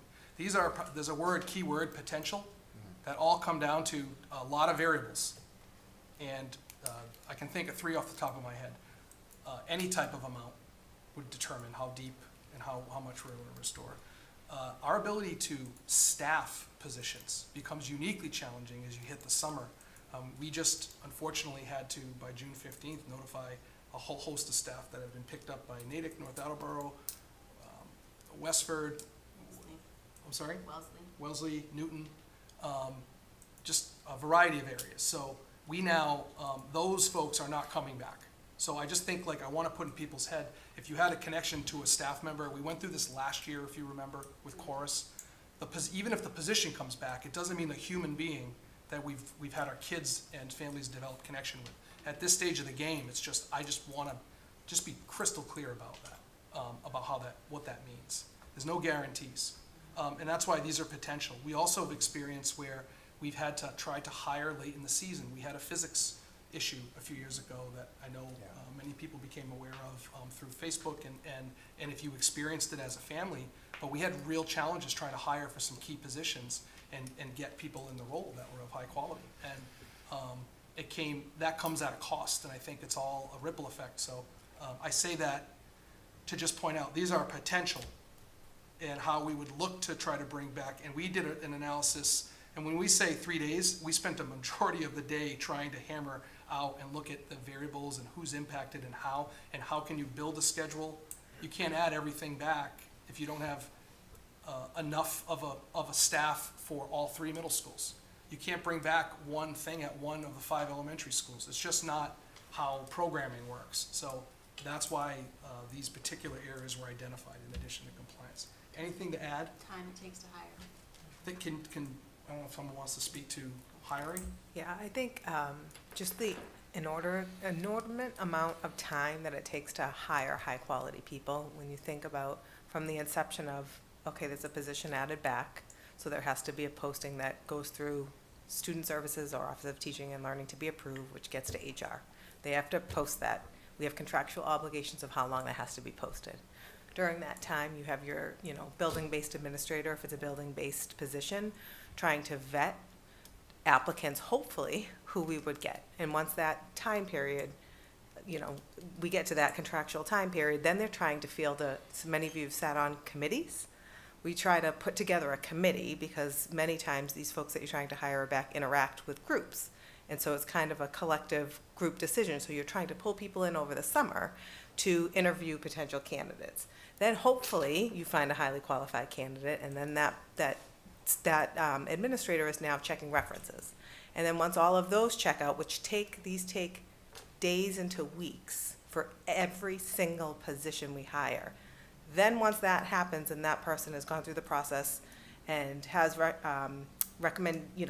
principal writes up their recommendation, it comes to either my office or Ms. Morano's office, likely or potentially to Superintendent Jagier for a final interview. And then once that happens, we sign off on it, and then it goes to HR. And then HR then steps in to do their steps. And then it goes to IT, because different, so there's just so many ripple effects for every single position that we hire throughout the summer. Oh, they We don't do. usually, yep. So every teacher we hire, we require a model lesson. And that's really hard to do when there aren't students in the building. And so we look to different programming that happens over the summer to try to emulate what a potential class experience could look like, but you never get the true, impact of what that person's dynamic is with a group of students without being in school.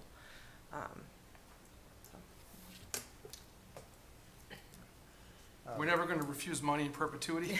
It's just trying to set a reasonable expectation so that I just feel like, once again, transparency, we would, be, appreciate any efforts made. I just would want to couch it in kind of, the decision on what comes back, these are potential, is still yet to be Yeah. determined. But this was an idea of trying to figure out what was feasible to try to manage, and thank you, Dr. Rogers, for kind of laying that out, because that's just an example of one aspect of vacancies. In addition to, it's not as easy to bring back, and I think, Ms. O'Sullivan, your point around folks' advocacy around wanting one specific thing brought back, it's not like the dollar figure that is allocated goes to specifically the request, because it's not transactional that way. It's got to fit within the system and the schedule, and I think that was Mr. Griffith's original question, was around how would funding prioritize, some of these things. Yeah, thank you for that clarification. And yes, so exactly your point, even if we do get, a certain amount of money right now, it doesn't mean that it can exactly backfill the same amount that was lost for all the reasons and complexities that you just listed. So, thank you for expanding upon that. I'll go back to the top for another round. Round two. So first, I wanted to make kind of a bit of an aside, Lucas. You did make a comment while you were talking about your letter about how much this impacts you, and I think obviously a lot of people in the community are thinking about how all this has impacted them very personally. We have parents, we have taxpayers who are all feeling the after effects here, and I think I did want to commend you and make sure that you knew that it really meant a lot to me. I can't speak for all the taxpayers, but I feel like there is a lot to be said for you being here and being impacted directly by not just the policies of the town, but also by your policies. This is not something where you're just hoping that, it's a good idea, and if students are affected, whoops, it's not really your challenge. Like you are directly impacted by all of this, and I do think that does a lot. It's also an additional challenge. Obviously, there's always a real passion to make sure that your kids have the best, and to be going through the situation and realizing that you have to make those hard calls in direct, sometimes direct opposition to what is in your own children's best interest. That is very hard. So I do want to commend you for that and make sure that people do recognize just what that means.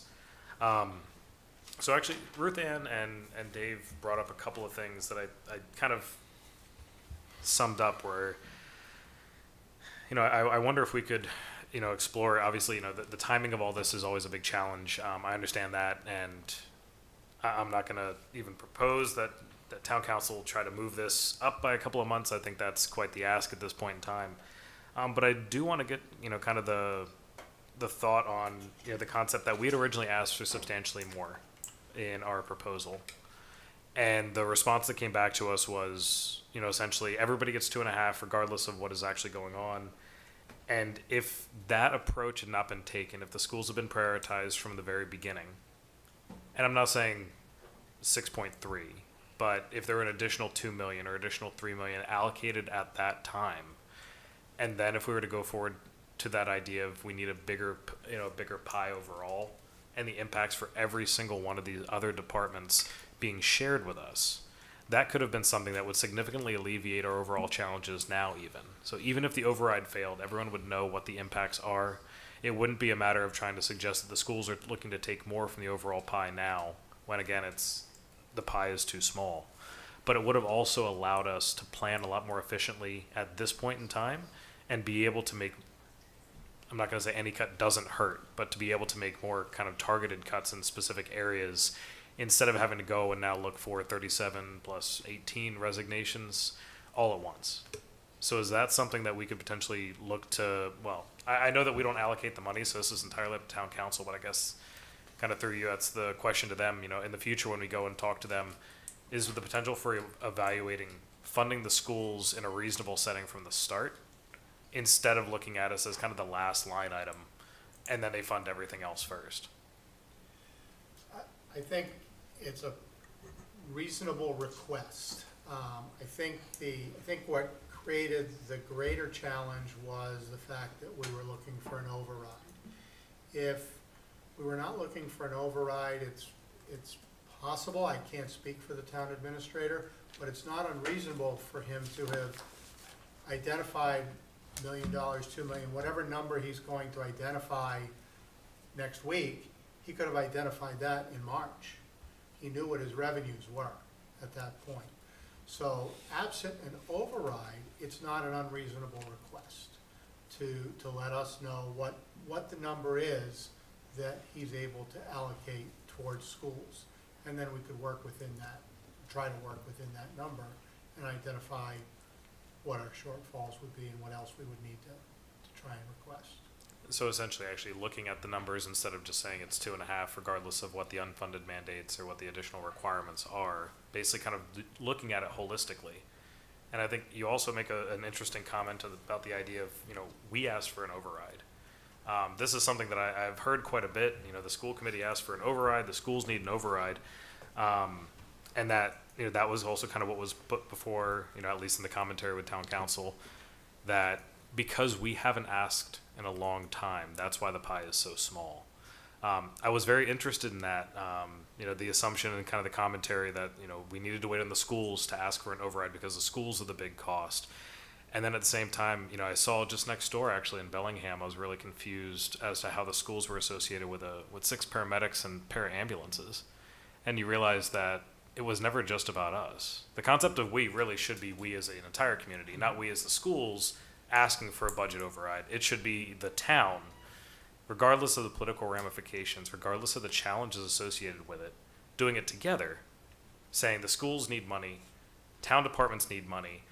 Let's, as an entire community, actually put forward this request instead of saying, all right, the schools asked for the override, and then we have all the different goings on there, but instead looking at our actual costs, looking at their actual costs, and trying to increase the size of the pie as a group instead of us standing out there alone, trying to make a case just for the schools, when really this is what it comes down to, is in these next, you know, the next meeting of town council, when they're looking at where they have to reallocate. Essentially, the idea is that if they had done that in the beginning to at least support the minimum of what we needed for this coming year, it would have been a team effort, and we could all have been seeing what we could do together, and everyone would have seen value potentially in what was being offered. Yeah, I'm not going to disagree with you. You're not Jamie. Yeah, I was about to say you can't really speak for him, but he's not here, so we'll just make guesses. Yeah, I guess just to kind of restate what you had said is, yes, the challenge was the pie. And ultimately, everyone benefits townwide, all departments, when the pie gets bigger in the grand scheme of things over time. So I think, you know, that is the reality of how it could have been approached. I will say that when you look at the current allocation at 4.2% higher than we had previously, 3.3 million, I think. That's a number that, under normal circumstances, a school district like Franklin, who was stabilized, could live with. You could live with 3.5% to 4% on an annual basis. So it's, you know, getting that pie bigger one time allows you to then be able to move forward in a stabilized situation. Well, and to follow up on that comment very quickly, I think the concept of us being able to survive that if we were stable in the first place would suggest that we hadn't been surviving small cuts year after year after year leading up to that. So if we had been well-funded, if we had been supported more broadly up to this point, then having just that bare minimum, which again, if people remember from the budget presentations, pretty much went to mandates. Like, we have requirements. This was not for extra things. This was nothing fancy. This was nothing, this was literally significant cost increases to us. We would have been able to survive a tight year in the grand scheme of things, but because we're not coming from a stable position, let's be honest. We've been talking about stability for, since I've gotten here and since I moved to this town, about the fact that we have trouble hiring because teachers don't know every year if they're going to have a job at the end. This is not the first time I've had to drive down and see teachers with signs on the side of the road, trying to convince people that their jobs matter enough. I think that is really an important statement. I think you did a great job mentioning it. A stable school system is able to handle those kind of shocks and those challenges. We did not have that going into this. We have mentioned that many times before, and because of a lack of commitment ahead of time. So instead of just saying, hey, the town cares enough, then you guys will get your money. But if we had a commitment from the town council ahead of time, funding a specific number of our requests to make us a more stable situation, we could have potentially survived this without these kind of cuts. Yes, and you could argue, and some would argue that, well, first, if you look at the district historically, your structural deficit has been growing over the last 5 years, larger and larger. And the reason for that, we could argue, some would say fiscal mismanagement, not living within your means. But the reality is, from someone who's been elsewhere and seen what more than 2.5 on an annual basis can do for a school district, what puts you in the structural deficit situation that you're in is the continual year after year of application of one-time monies. That you then are going back to the 2.5 base every year because you're not getting that one-time money in your base. So continually getting $1 million from here, $1 million from there, that's not part of your ongoing base creates the deficit which is why you had such a large deficit this year, because you've been doing that, having to do that for so long. Based on what we were given, correct? Correct. Yep. Okay. Thank you. Al? Okay. So yeah, definitely a lot of good comments from my colleagues. I think the underlying theme is the damage has been done.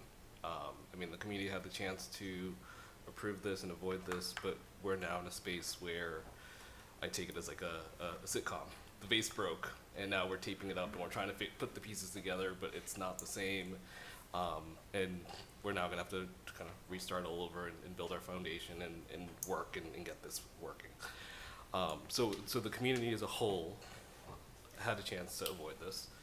Going forward, I think we have to address this a little bit differently. I guess it comes down to now, what can the families do? How can we help, or how can they help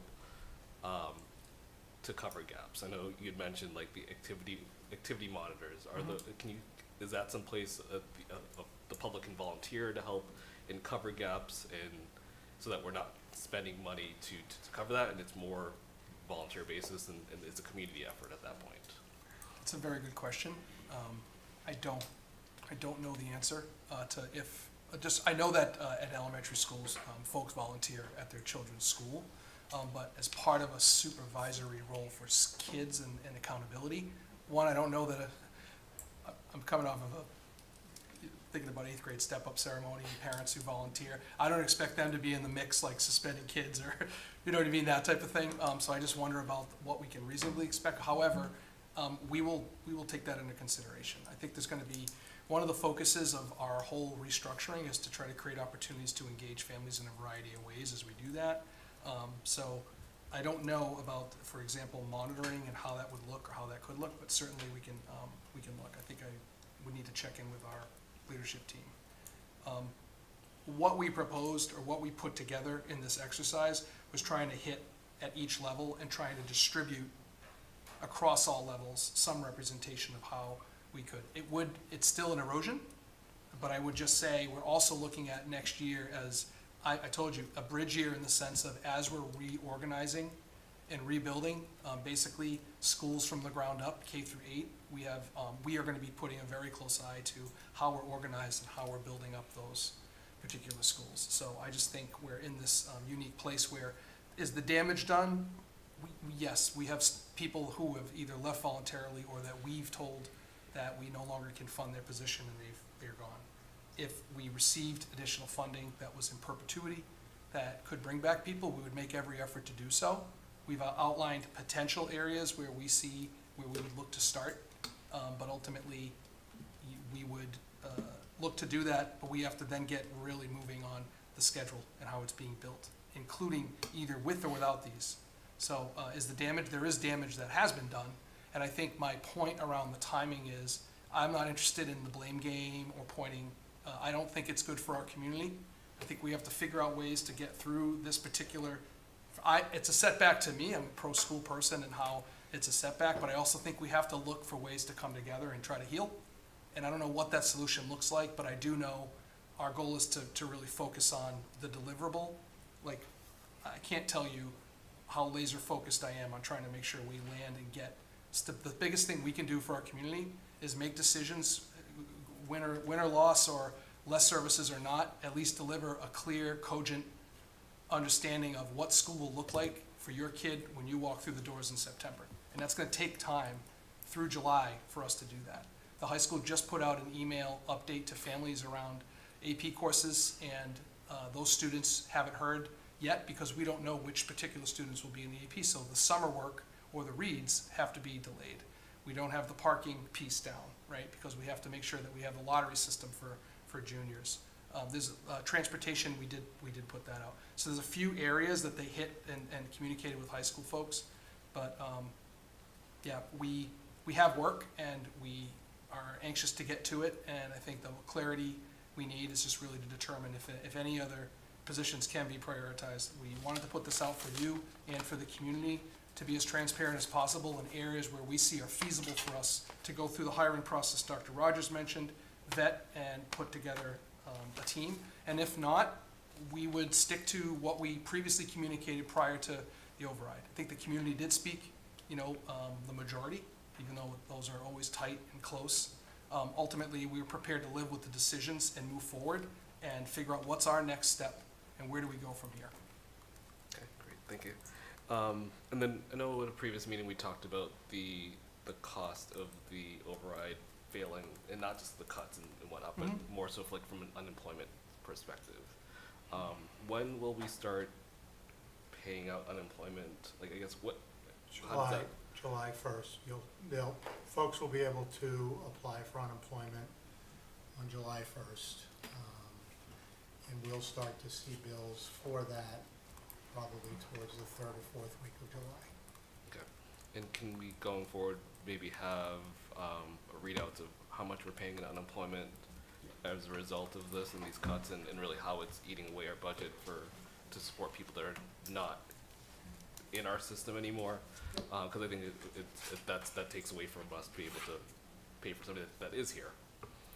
Yeah, most people are eligible for about $26,000 in unemployment benefits in a year. So you can assume 3 to 4 people cost you 1 employee in costs for unemployment. Okay, thank you.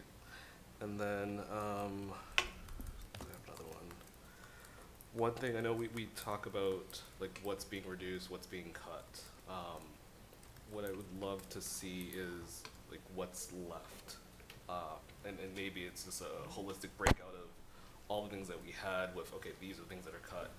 Because I think it looks doom and gloom, and like families, as I said before, the absence of information, Right. You make things up. So people are thinking, okay, all APs are cut and there's nothing left, So I think it would help reassure people, okay, that there are things and these are what they are.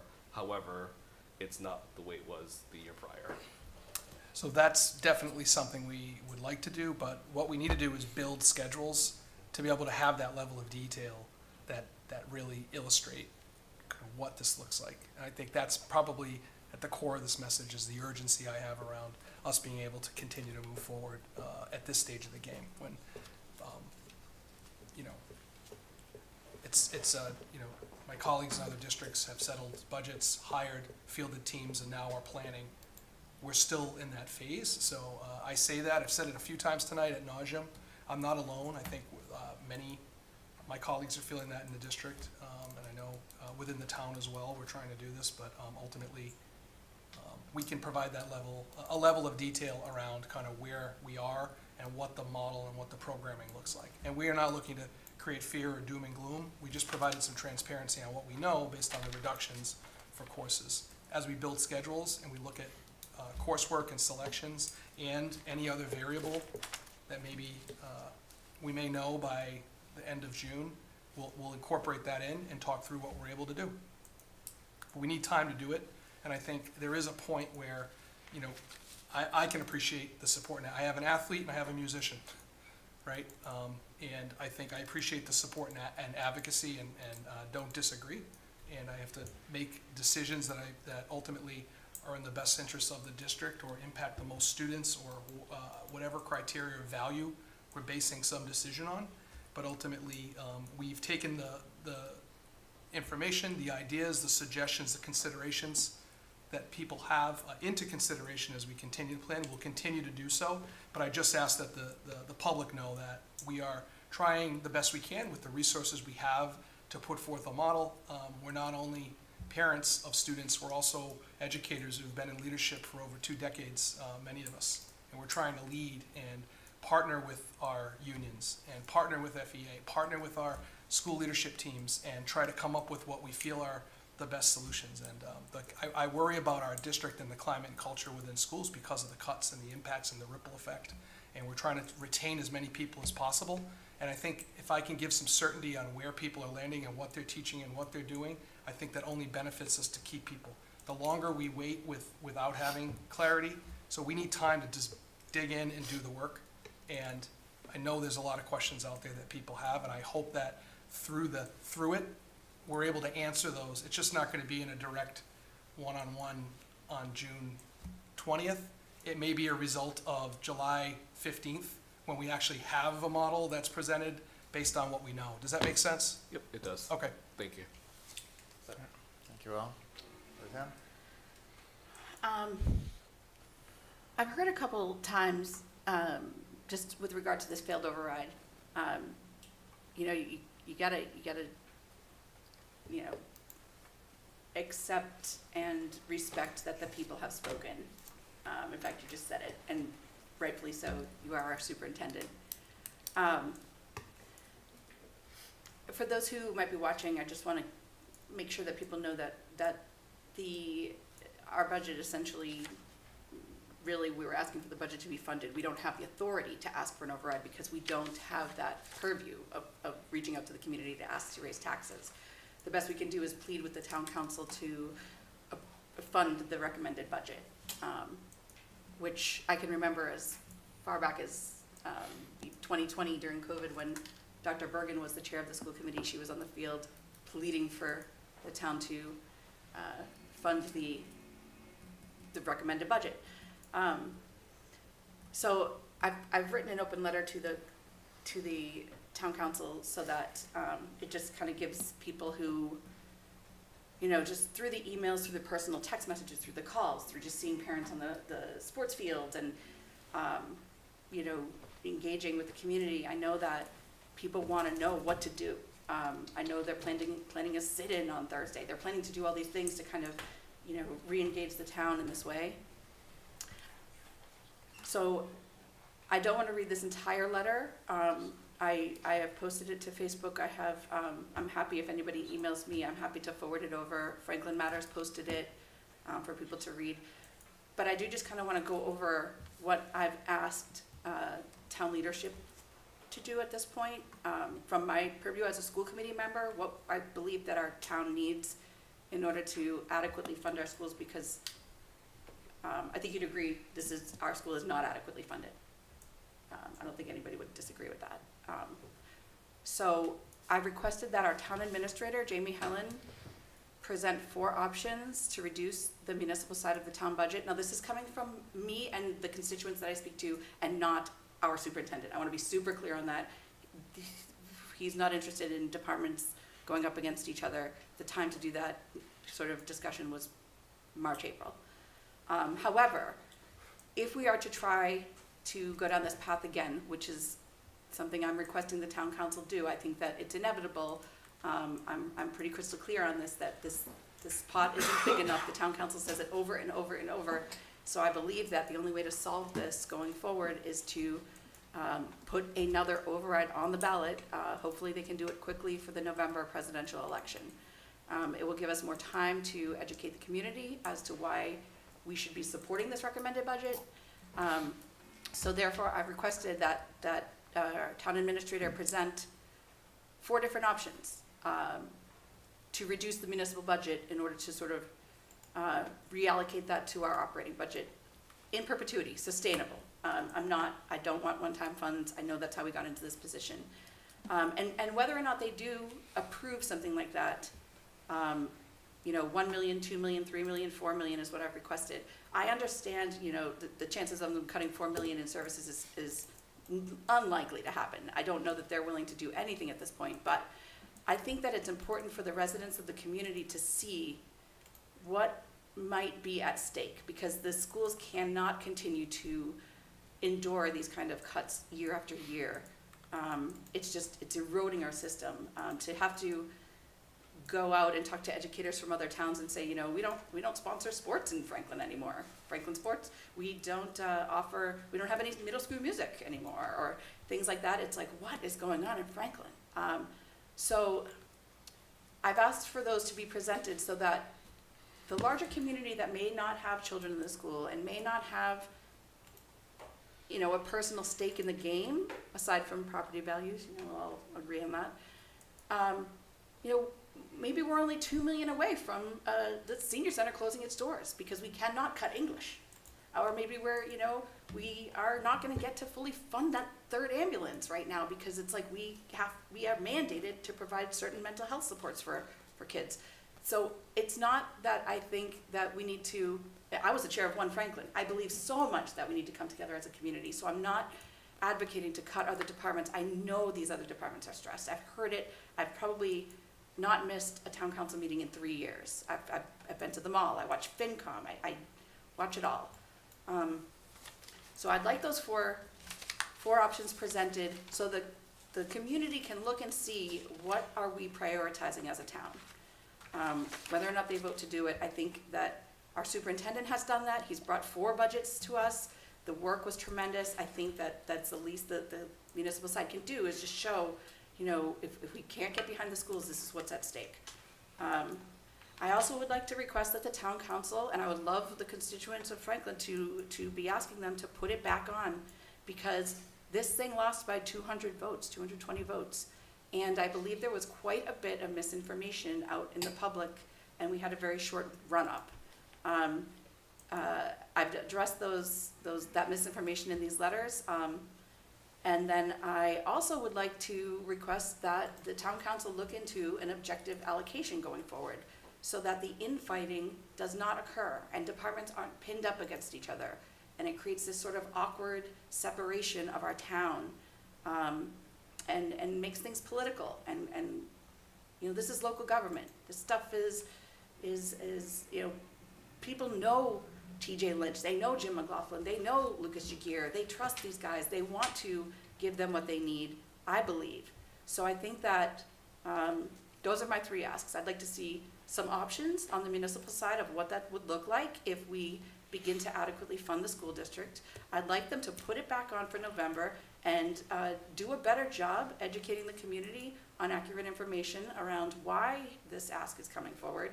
And then I think that they need to take a good look at how we can assure the community that these funds will continue to be allocated appropriately to the schools. And I think that would gain a lot of confidence.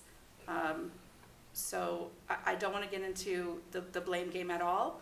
I just know that some of this misinformation has come from our leadership, and I've heard it out in the public discourse, and And it's been a heck of a time trying to run around and do PR and correct this misinformation. One of them being that somehow the redistricting that we had just recently approved was going to solve the structural deficit. It in no way was going to solve the deficit. It was two separate issues, and it saves the town some money on the facilities budget, but it doesn't help our structural deficit with our operations. So, quite a few people thought that they were actually going into the booth to vote against redistricting, I've heard. So, there's quite a bit. And then, I guess that's, the only other thing that I want to say is,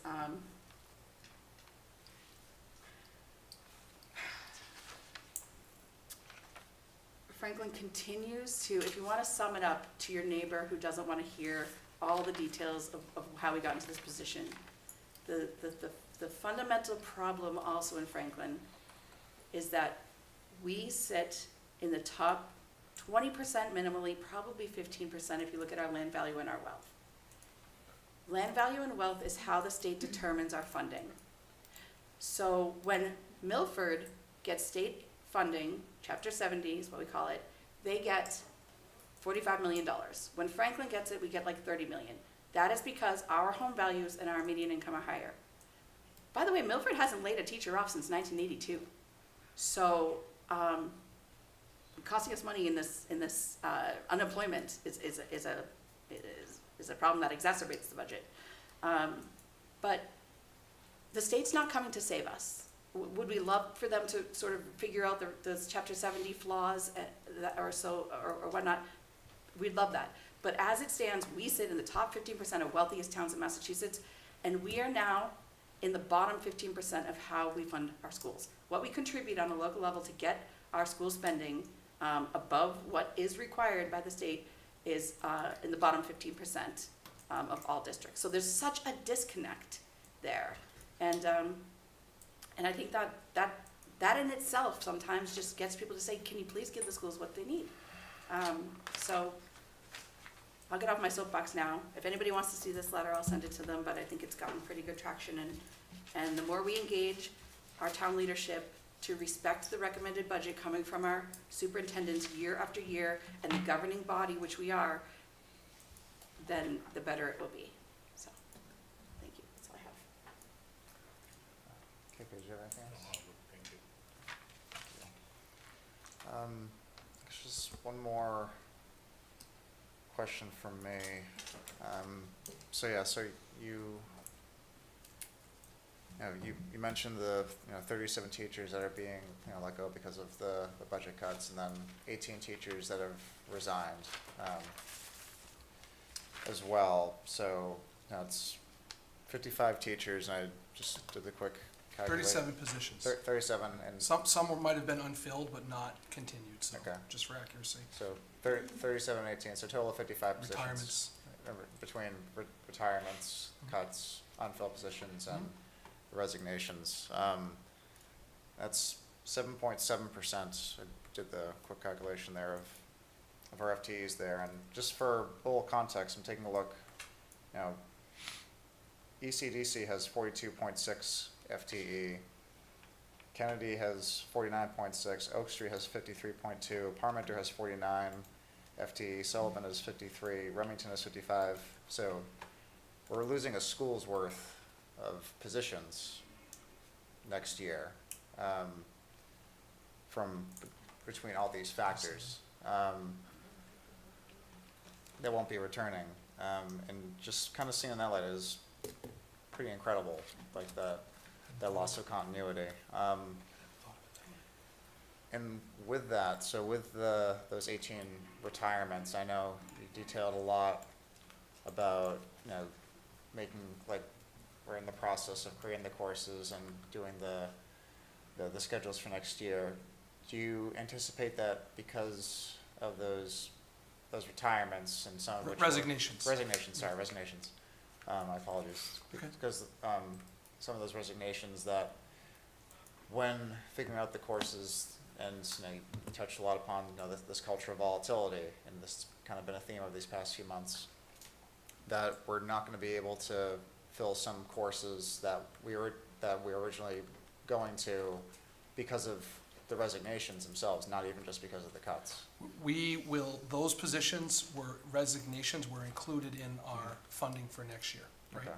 So we are planning to, so when you see job postings for positions, I just want to make it clear, because that might be a misconception. Wow, look at all these positions they've created. I just don't want to have a misconception.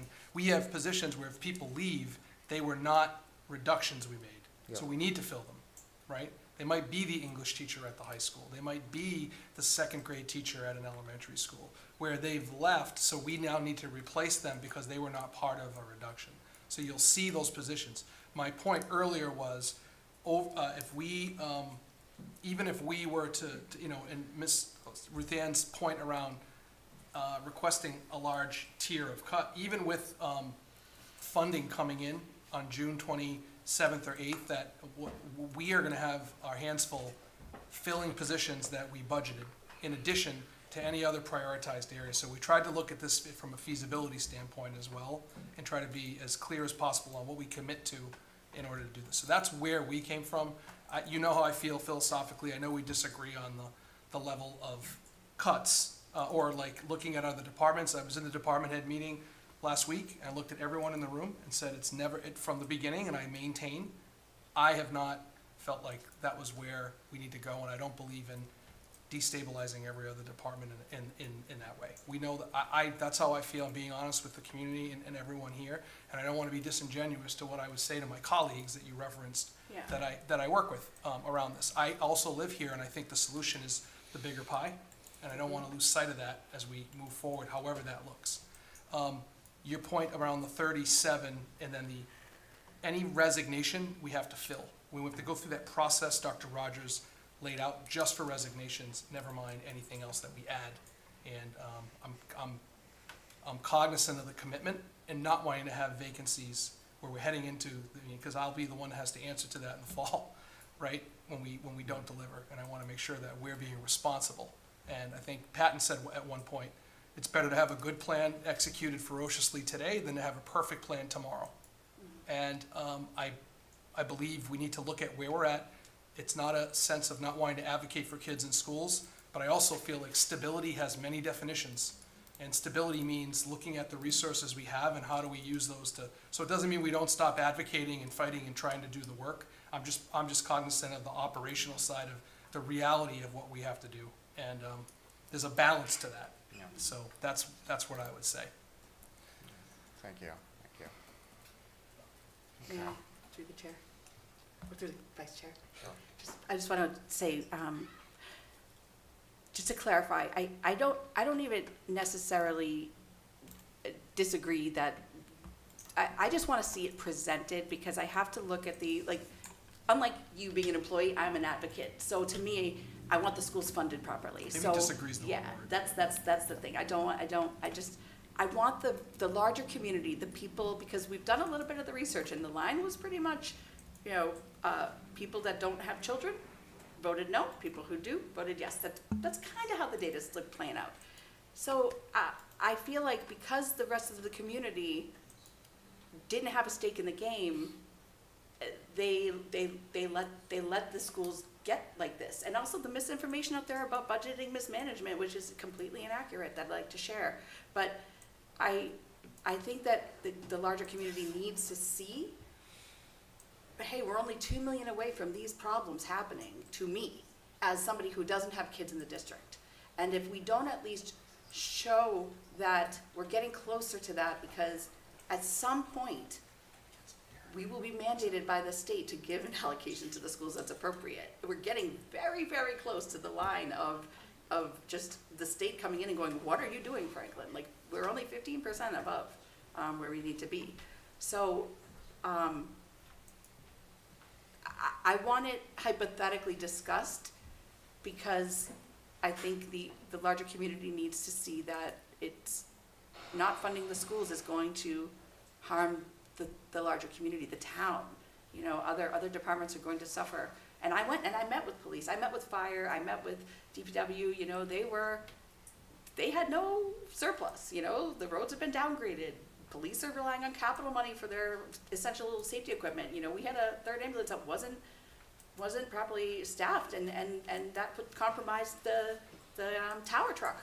So there's things that other departments they're stressed. So I respect your point of view that you don't want to hurt other budgets, but I think the community needs to see this as a town problem and not just a school problem. So, sorry, I just wanted to clarify. I hate to ever disagree with our superintendent doing all this work. No, thank you. All right, everyone good? Relatively speaking? Okay. All right, next we have information matters. So for superintendent evaluation, the report was voted on earlier this evening, and as mentioned at that time, the subcommittee met last week to go over the individual evaluations and create a summative report, and that was presented this evening. And at this moment, another meeting is not scheduled, and same with for budget subcommittee. Meeting is not scheduled at this time. However, as we just discussed over this, past a little bit, that was the update for FY25 budget, and stay tuned for anything changes. But for now, that's where we're at. And at this time, we do not have another meeting on the books. Policy of Ruth Ann. We do not have anything left for the summer. We just did the student fees, but Tina and I will be meeting and talking about exciting things to try to my goal with policy right now is to do anything I can to support this district being able to progress, even though the numbers in the classes are going to be humongous. Support staff is going down. So really, we may have to take things out of order just to kind of alleviate some of the stressors that I think the schools are under. So, but that's to be seen. A lot of work to do before we get there. All right, thank you. Community relations, Al. Yep. So since we last met, we did have the strawberry stroll. Thought that was very well attended. Holistically, it was probably one of the better ones I've seen in many, many years. Definitely a sign that we're past COVID. It also helped that the weather was beautiful that day. And actually, somebody had remarked that it wasn't on the same day as high school graduation as well. So I feel like there's more people that were able to come out. Had a lot of good turnout. We gave away a lot of magnets. We still do have some more that we'll be giving out in different places. So, it's going to be good for FY25. So there's plenty of time if you didn't get one. And that's actually, I won't even go there. So we have that. We did send out the June newsletter as well. We will be sending out one possibly definitely in July. Date hasn't been finalized as of yet, but we'll recap kind of the June events and where we've covered so far in July. We are also going to, as a committee, meet on Monday the 24th, just to plan out communication plans for the summer, in-person events, and hopefully we can see the new website and kind of get a sneak peek and talk about that. So I think that's about it. All right, thank you. Comprehensive facilities assessment. I know Dave isn't here this evening. Has there been? So the most recent update was shared. It had to do with the selection of the principals moving forward, and then we included an attachment that had an update status link. This particular format and frame is how we intend to continue to communicate. That shows things in progress, completed for each of the phases. So once the new website, which we anticipate to roll over in July, we have an opportunity to reconstruct the website. I think someone mentioned earlier around things in documents versus things on the web, and I think it had to do with the conversation around report cards. We see opportunity within the new website to look at things that have lived typically in a click link into a document where you have to multiply clicks, where we may be able to look to have this type of information embedded in the website on the click when you hit on anything that has to do with reorganization, and then have a series of these particular stages and frames built out so you can see what's happening currently, but also look ahead at what's projected over the phase of each phase of time. On this particular site, it did talk about identifying administrative structures. We went through a process of principal selection. We then have our assistant principals and administrators looking at that particular process at the moment. We are also communicating with FEA. We put out an interest survey to all educators prior to the end of school, just asking some baseline questions as we look to continue planning around grade level preference. It's not a submission, but it's around trying to get some preliminary data and information to help us as we plan to move forward around those particular topics. Finally, we conducted traffic counts at each of our buildings.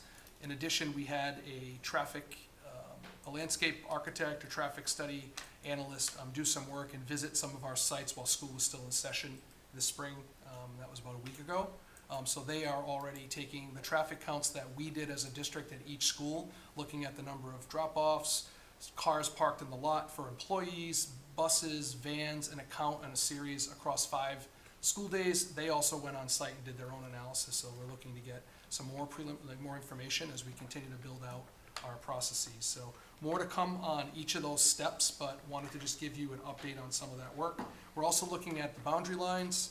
We did a preliminary analysis. We presented it to the subcommittee, and it looked at trying to look at a few different options and different scenarios, and they have to do with the boundary line and looking at the enrollment balance, looking at demographics.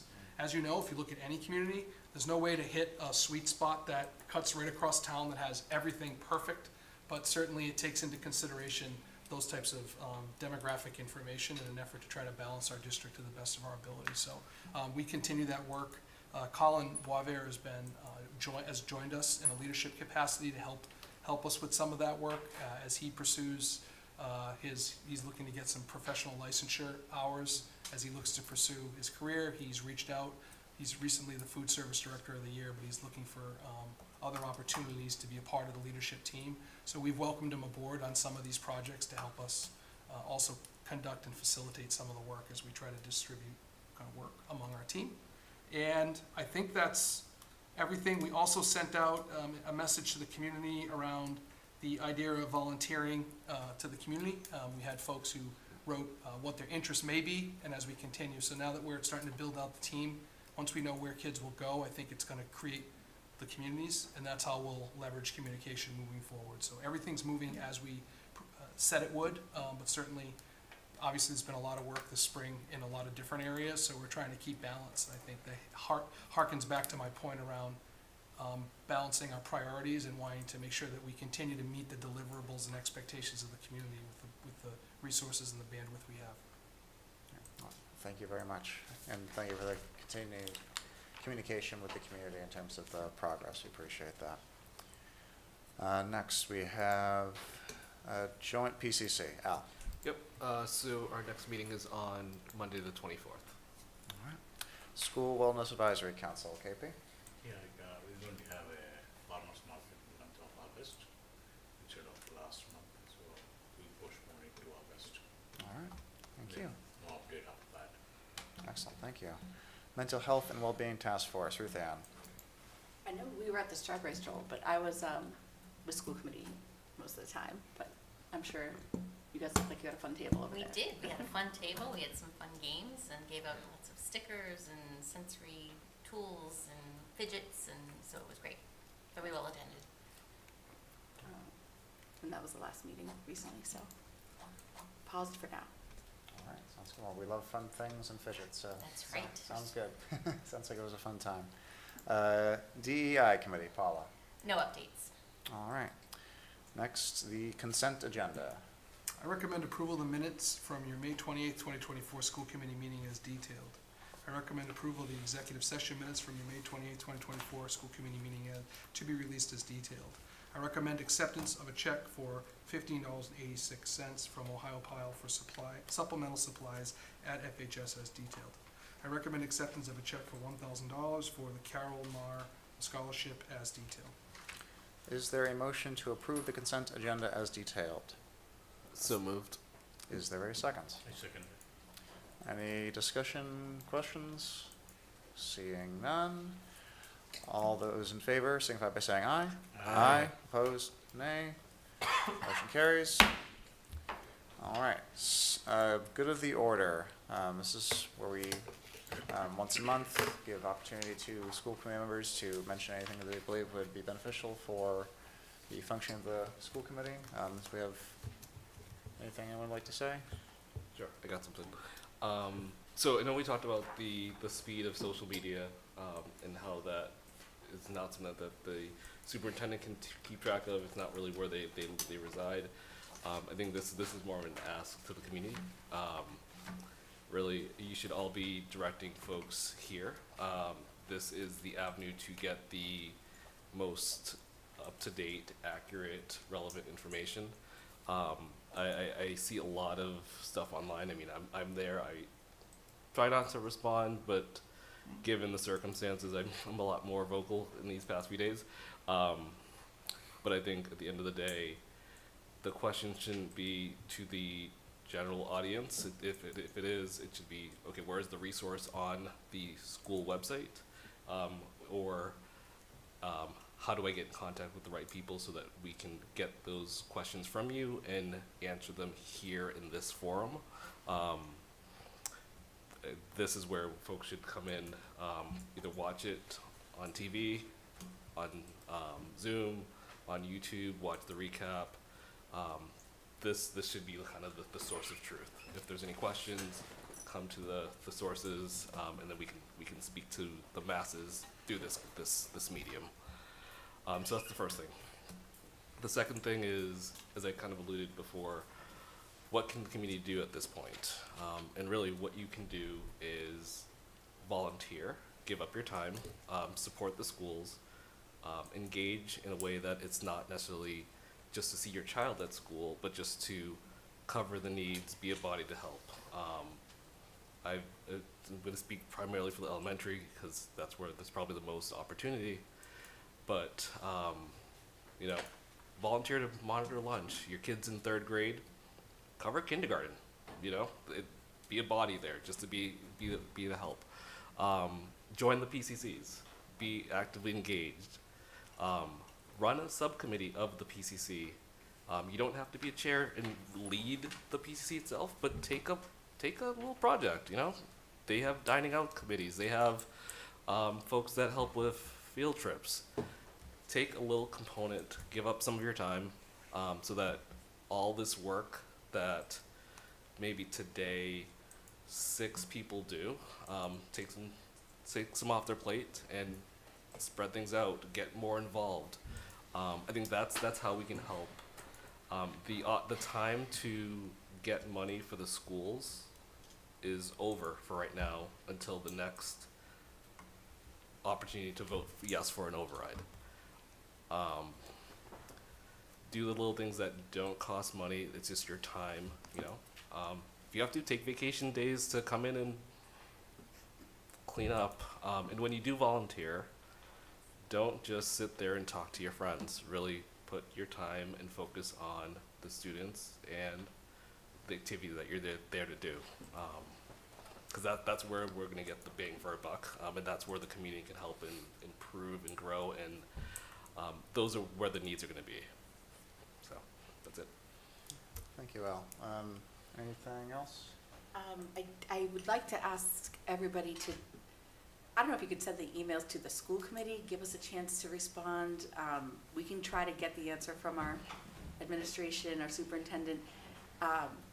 The amount of emails, like it's so overwhelming. And I understand people have concerns and questions. Oftentimes, it's like what you have for that facilities worksheet. Mm-hmm. That thing is awesome. And I don't know if we could try to, maybe the community relations, we can try to kind of put something similar to what that is, where some questions that have already been answered, and maybe we could, somehow we have to do something to help you with your emails. It's taking up so much time. I can see you just emailing all night long because you can't get to it during the day because you have critical things going on and triage of our district. So just something to think about, you know, anything we can do to support you there. But I guess I'm just asking the community to kind of understand if it takes a few days, it's not because you're a low priority. It's because you are one of hundreds of emails that our superintendent is trying to get to. So maybe try to ask us sometimes, we can try to create some, first point of contact, and if we can't get the answer for you, certainly go, but just asking for a little bit of grace while they sort of triage the district to just try to rehire these positions and try to make this work and then try to redistrict, and just the amount of work is just overwhelming all summer long. God bless you all. Thank you. All right. Citizens' comments. Are there any citizens in the audience, in person or online, who would like to make a comment on an item not on tonight's agenda and falls within the committee's purview?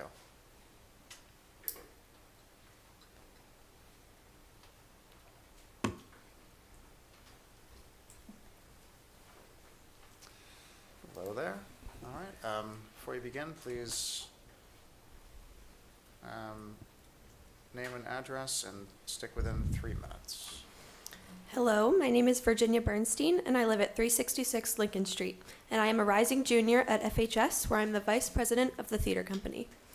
I'm here tonight to share a bit about my experience as an actor and advocate on behalf of my fellow performers. When I am on stage, my heart feels full. I feel the radiance of my true self bursting out and shining into the audience. There's nowhere else I feel more at home, because theater has given me an escape from the stress, hate, and difficulty of the life off of the stage. Taking away our arts means taking away the thing that keeps us going, the thing that makes us feel able to drag ourselves to school every morning. Acting makes me feel so alive and so fulfilled. The true happiness that I feel when I'm performing cannot top any other feeling. I am safe, I am loved, and I am treasured when I am on stage.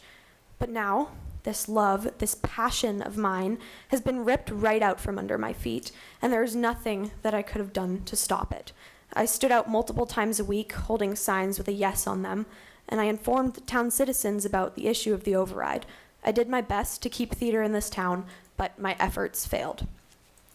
Acting is something that I want to pursue in college, but now that is difficult without having direct access to the classes and resources that I need. Imagine if I wanted to be a doctor, but there were no science classes. Imagine if I wanted to be a professional athlete, but there were no soccer teams for me to join. I want you to know that I am not angry at any of you. I know that we have a budget problem, and I know that you had to make horribly tough decisions. I saw how hard it was for my mother when she was a school committee member. I remember from the superintendent's letter that there is a possibility to have extracurricular theater. If that is the case, I'm pleading with you, as vice president of the theater company, that we be given a seat at the table to decide how that can happen. Gigantic decisions were made about mine and my friends' lives without our input, and the results were completely out of our control. And I beg of you to let us have a say in the change that we do have control over. Please keep our theater company in the loop and keep us as active participants in the discussion of our future. Thank you. Thank you.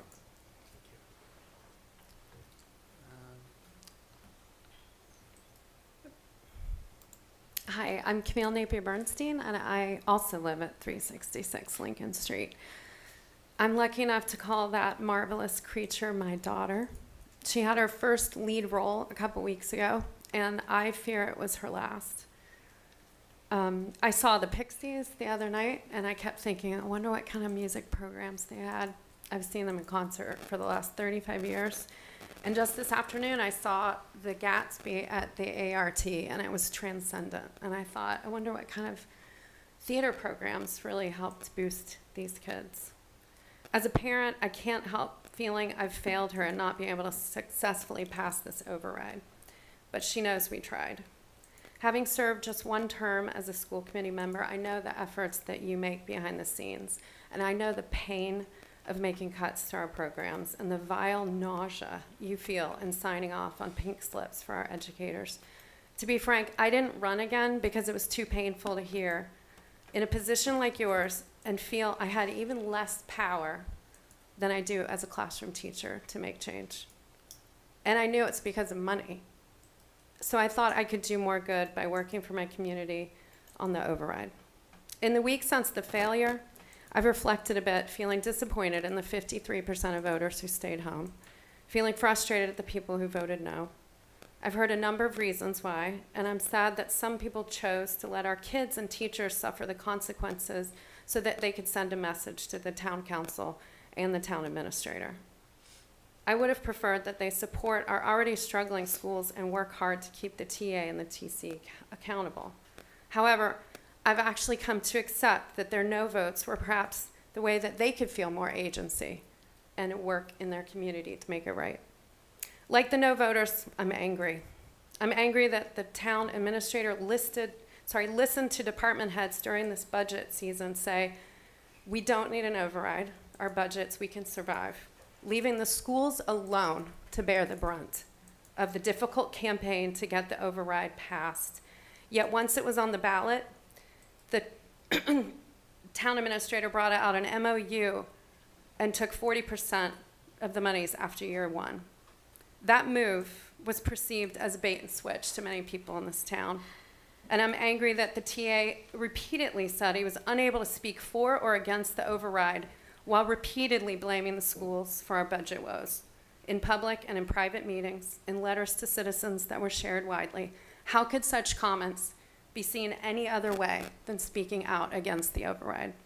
I was rankled by the town administrator's repeated suggestions that the schools be more creative or think outside the box when the school's budget has grown only 38% in 10 years, while other departments definitely needed have grown 54%, 61%, 74%, and even 81% during the same period. I was infuriated when I was a school committee member in 2022, and the town administrator tried to dictate the terms of the teacher's contract mid-negotiations, a violation of good faith bargaining and labor laws. When we shared that the teachers brought 20 years of data to the bargaining table showing how far they'd fallen behind in neighboring and comparable districts, he said everyone feels underpaid. And when we asked if other departments had provided similar data, he warned us that the other unions would never forgive us for what we gave the teachers. I'm defeated by comments made to me several times by some town councilors saying teachers don't even work a full year. And then another one who said they should do it for the love of the kids. And then in the next breath, talked about how we need to give market rates to other municipal jobs to attract and retain the best people. I could go on. Is this how our town operates? It shouldn't be. We should cherish our schools. We should cherish our teachers, and we should cherish our kids.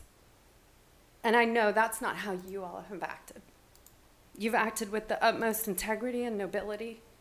And so I'm here tonight to assure you, if you have any doubt like I did over the last week, that your efforts are not in vain, and we will continue to fight for our students and teachers, because you are all worth it.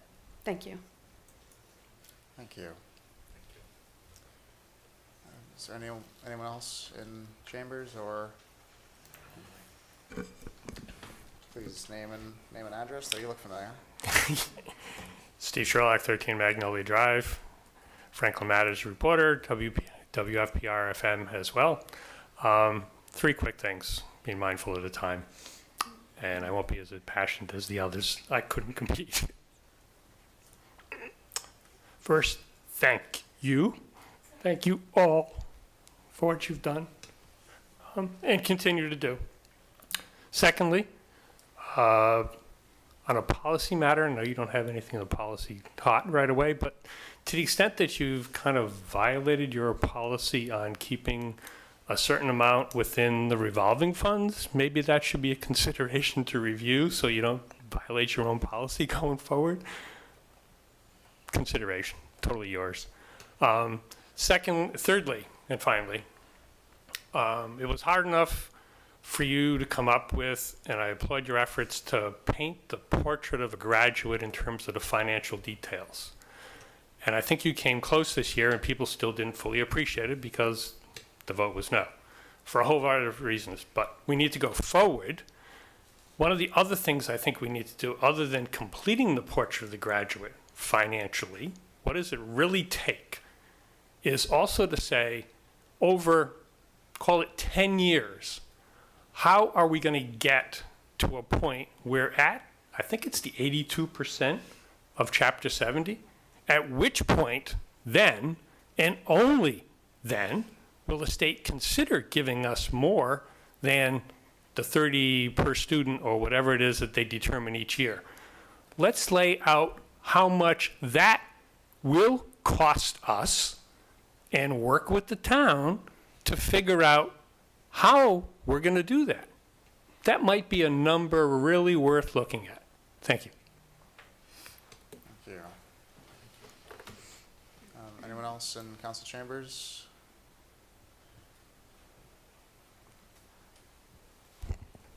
Hi, Ken Ojuku, 73 South Street.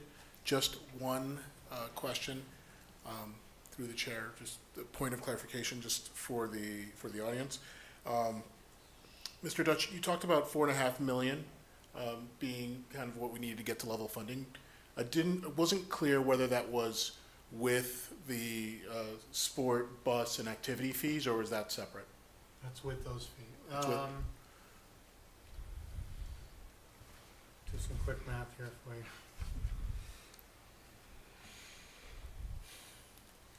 Because I would imagine they'd be with, because you wouldn't take them off. Get back to it. It says it's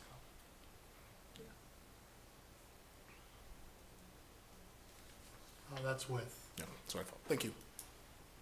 Thank you. All right. Tina, is there anyone online?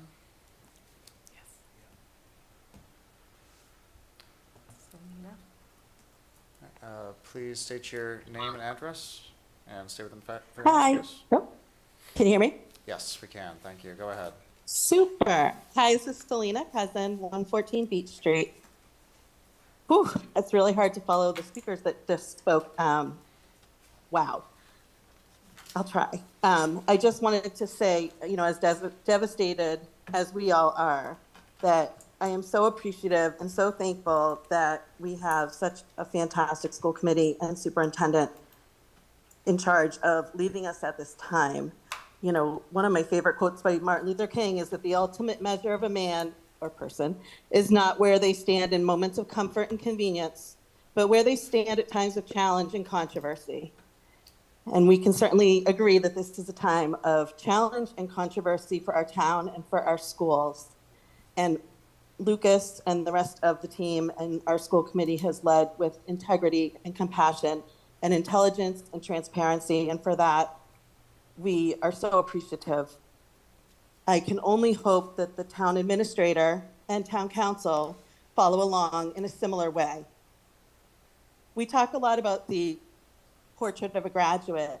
And as the mom of somebody who's going to be a senior next year, things aren't looking so great for this group of graduates. And I just wanted to sort of put them on our radar, along with all the other things that are going on and the redistricting and the transition year that we're going to have. And now, you know, having to hire so many, we're recreating wheels. And, you know, it's a really difficult time for all our students, but especially, as Virginia pointed out, for our students and our high school students and our seniors who have given, many of them have been in our school system for 12 years, have one more year left, and really are the epitome of what our portrait of a graduate should be.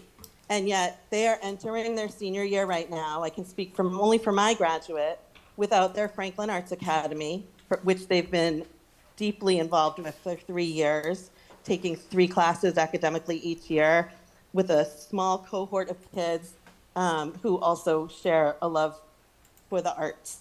So when you look at one student who's just my own kid, but you know, seniors are supposed to have priority and they finally get their first choice at electives. My student right now, after talking with his guidance counselor, has a math class and a study hall every day. Everything else is up in the air.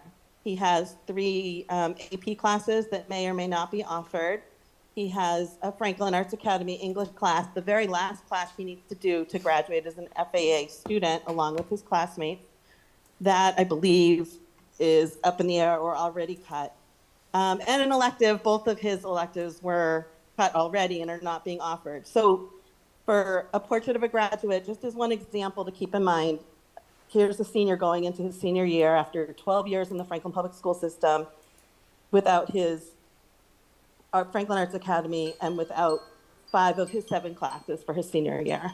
And so I just encourage us all, I know we're looking at this big picture and programmatically, but to also just keep in mind ways to allow the kids that are seniors to continue and finish off their high school experience without really suffering and not being able to, 3 years later, make it up to them and bring things back. This is it for them. They are graduating this year. And I just want to, beg us all to really think about how we can stopgap things so that they are in a position to enjoy their senior year and put them at an advantage when they apply for colleges. Thank you.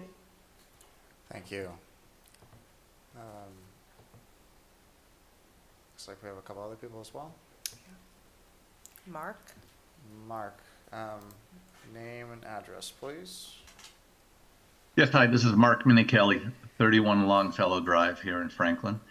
And I guess I'm going to follow a couple of other people in thanking all of you for all of the work that you've done, not only on this topic, but on so many topics that have to do with the very important role of educating our children, our neighbors' children, the future voters and participants in our society, whether that be people that stay in Franklin, move on to another state or somewhere else in the country.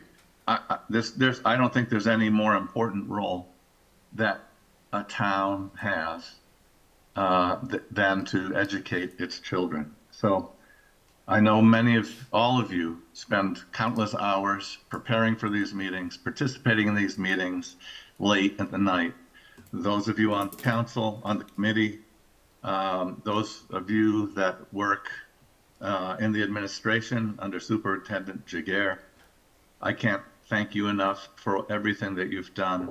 I want you to know that your efforts to try to get this new number budgeted are not in vain. I think there were at least 5,500 voters in this last election that understand and share with you the importance of education. And that advocacy, I think, for most of us, cannot be stopped by one failed vote.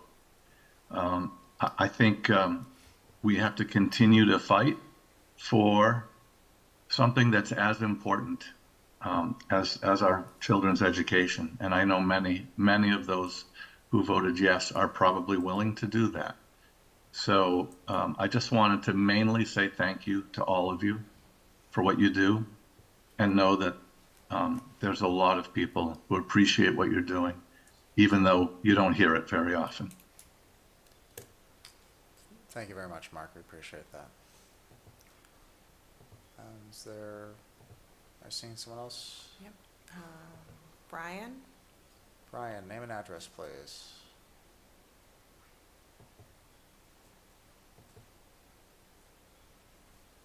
Hi there, this is Kelly St. Vrain and Brian Larry of 2 Russet Hill Road. I would just like to underscore some of the things that Selena has brought up. We are facing a very similar situation with our daughter, who is a senior, going through the FAA program. And as seniors, they've worked so hard to get where they are with only one FAA class left. I am going to appeal to everyone that has the power to do so to think creatively about how we are able to put together some kind of a program that will allow programs like the FAA, like theater, like music, a way forward, even if that has to be a creative way with self-funding stipends for teachers to help fill in where we may have lost a critical personnel throughout this process. So my ask to everyone is, please let us know as community members and parents how we can help influence the town council, or anything that we can be doing to assist in helping to influence, get this budget approved, sending it back. Ruth Ann, I love your idea of trying to get this override revoted on, or anything else that we can be doing to think creatively so that our kids are not in a position where they're having to make these choices to lose programs that they've spent the last few years working extremely hard on. And I would also like to just add, a big thank you. I'm really amazed at the transparency that we've heard from the superintendent and also the really great questions that the school committee asked. So thank you very much. This is very enlightening and we really appreciate it. Thank you.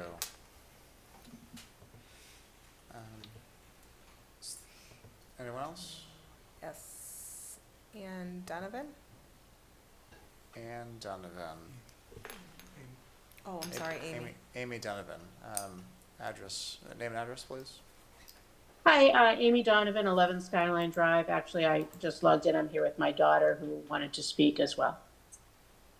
Hello, my name is Eden Donovan, 11 Skyline Drive, same address. I just wanted to say something super quick because as both the social media ambassador for the Franklin High School Theater Company and the secretary of the Franklin Arts Academy, two programs which were devastatingly affected without the passing of the override, I just wanted to say something super quick about how, I don't want to say how much I'm in a situation because of this, but all of the seniors are in a bad situation because of this. And mentioned before by other people who have children in the FAA, as a child who's in the FAA and is in a representative position for the FAA, this is a really, really tough situation for all of us. So tough that we don't know what to do anymore. And when it gets to that point, for us, it's tough because the arts kids, we're resilient. We find ways. We problem solve in different ways because we have to in the arts. The arts are very difficult to navigate, and because of that, we learn how to problem solve. And when we can't problem solve anymore, that's when we're in a tough situation and we don't know what to do. So just wanted to come on here and say that thank you for the work you're doing to try and aid the situation, but as a voice of a student, we're in a tough position where we don't know what to do anymore. And just to, sorry, back to the parent again, I guess, just to, tail end on what all the other parents and the students have mentioned as well. Again, thank you for all the work you do. We know that the efforts you put in are very hard thought out. But again, these students, having been a parent involved in the theater program in the FAA for the last 3 years with my daughter, working closely hand in hand with the other parents, students, and faculty. This is a program and a situation that is dire for these students who have worked their entire school career to go on in some field of the arts, whether it be theater arts, visual arts, musical arts. There's so many areas that this impacts. And again, all of the other areas that are being cut to the budget are huge deficits as well. And I don't mean to diminish those at all. I can only speak from a point of view of what is affecting my family and many families that I have come in contact with, in addition to my now newly middle schooler who was looking forward to chorus that is also going to be eliminated. So again, as a parent, as a community member, I know that the work you're doing is hard and I applaud you for taking on the challenge, and I do hope that we can come to some resolution that will be beneficial for all parties involved. Thank you both. Anyone else, Tina? Yeah, one more.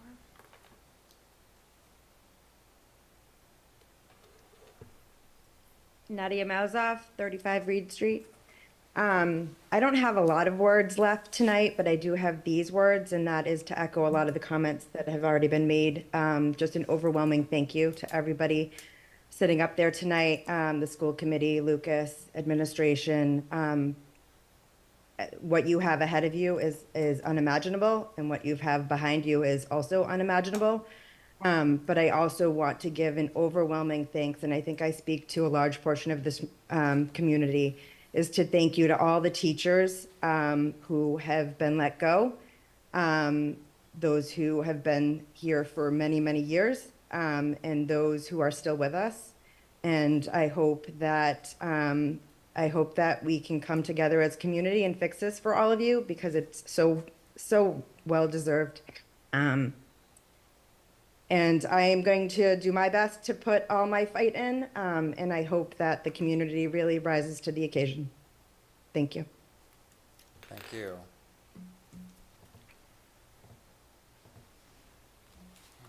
Is that everybody? That's it. All right. Well, thank you all. All right, new business. Okay, we may need to hold a meeting on June 27th, pending any other further conversations or discussion at the town level between the town administrator, town council, and whatnot. You'll need Oh, one. we'll need one regardless, 'cause yes. You have to vote. If they don't appropriate any more additional funding, you'll need to vote the budget that you saw tonight. Correct. Thank you, Dr. Dutch. Yes, so either way, we need to have we will have another meeting in June, and it'll be June 27th, most likely. Okay. To And vote that on may the, be, vote on the revised budget. correct, revised budget, and also it may be a situation where it's virtual, depending on timing.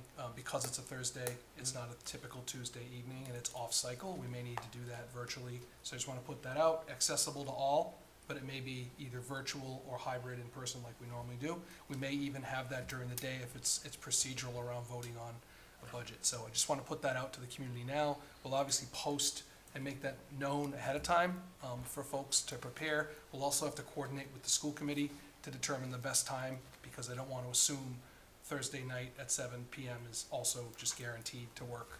But we will need to have a decision made. So we'll figure out the date and communicate that appropriately within the time frames we're expected to do that. All right, thank you.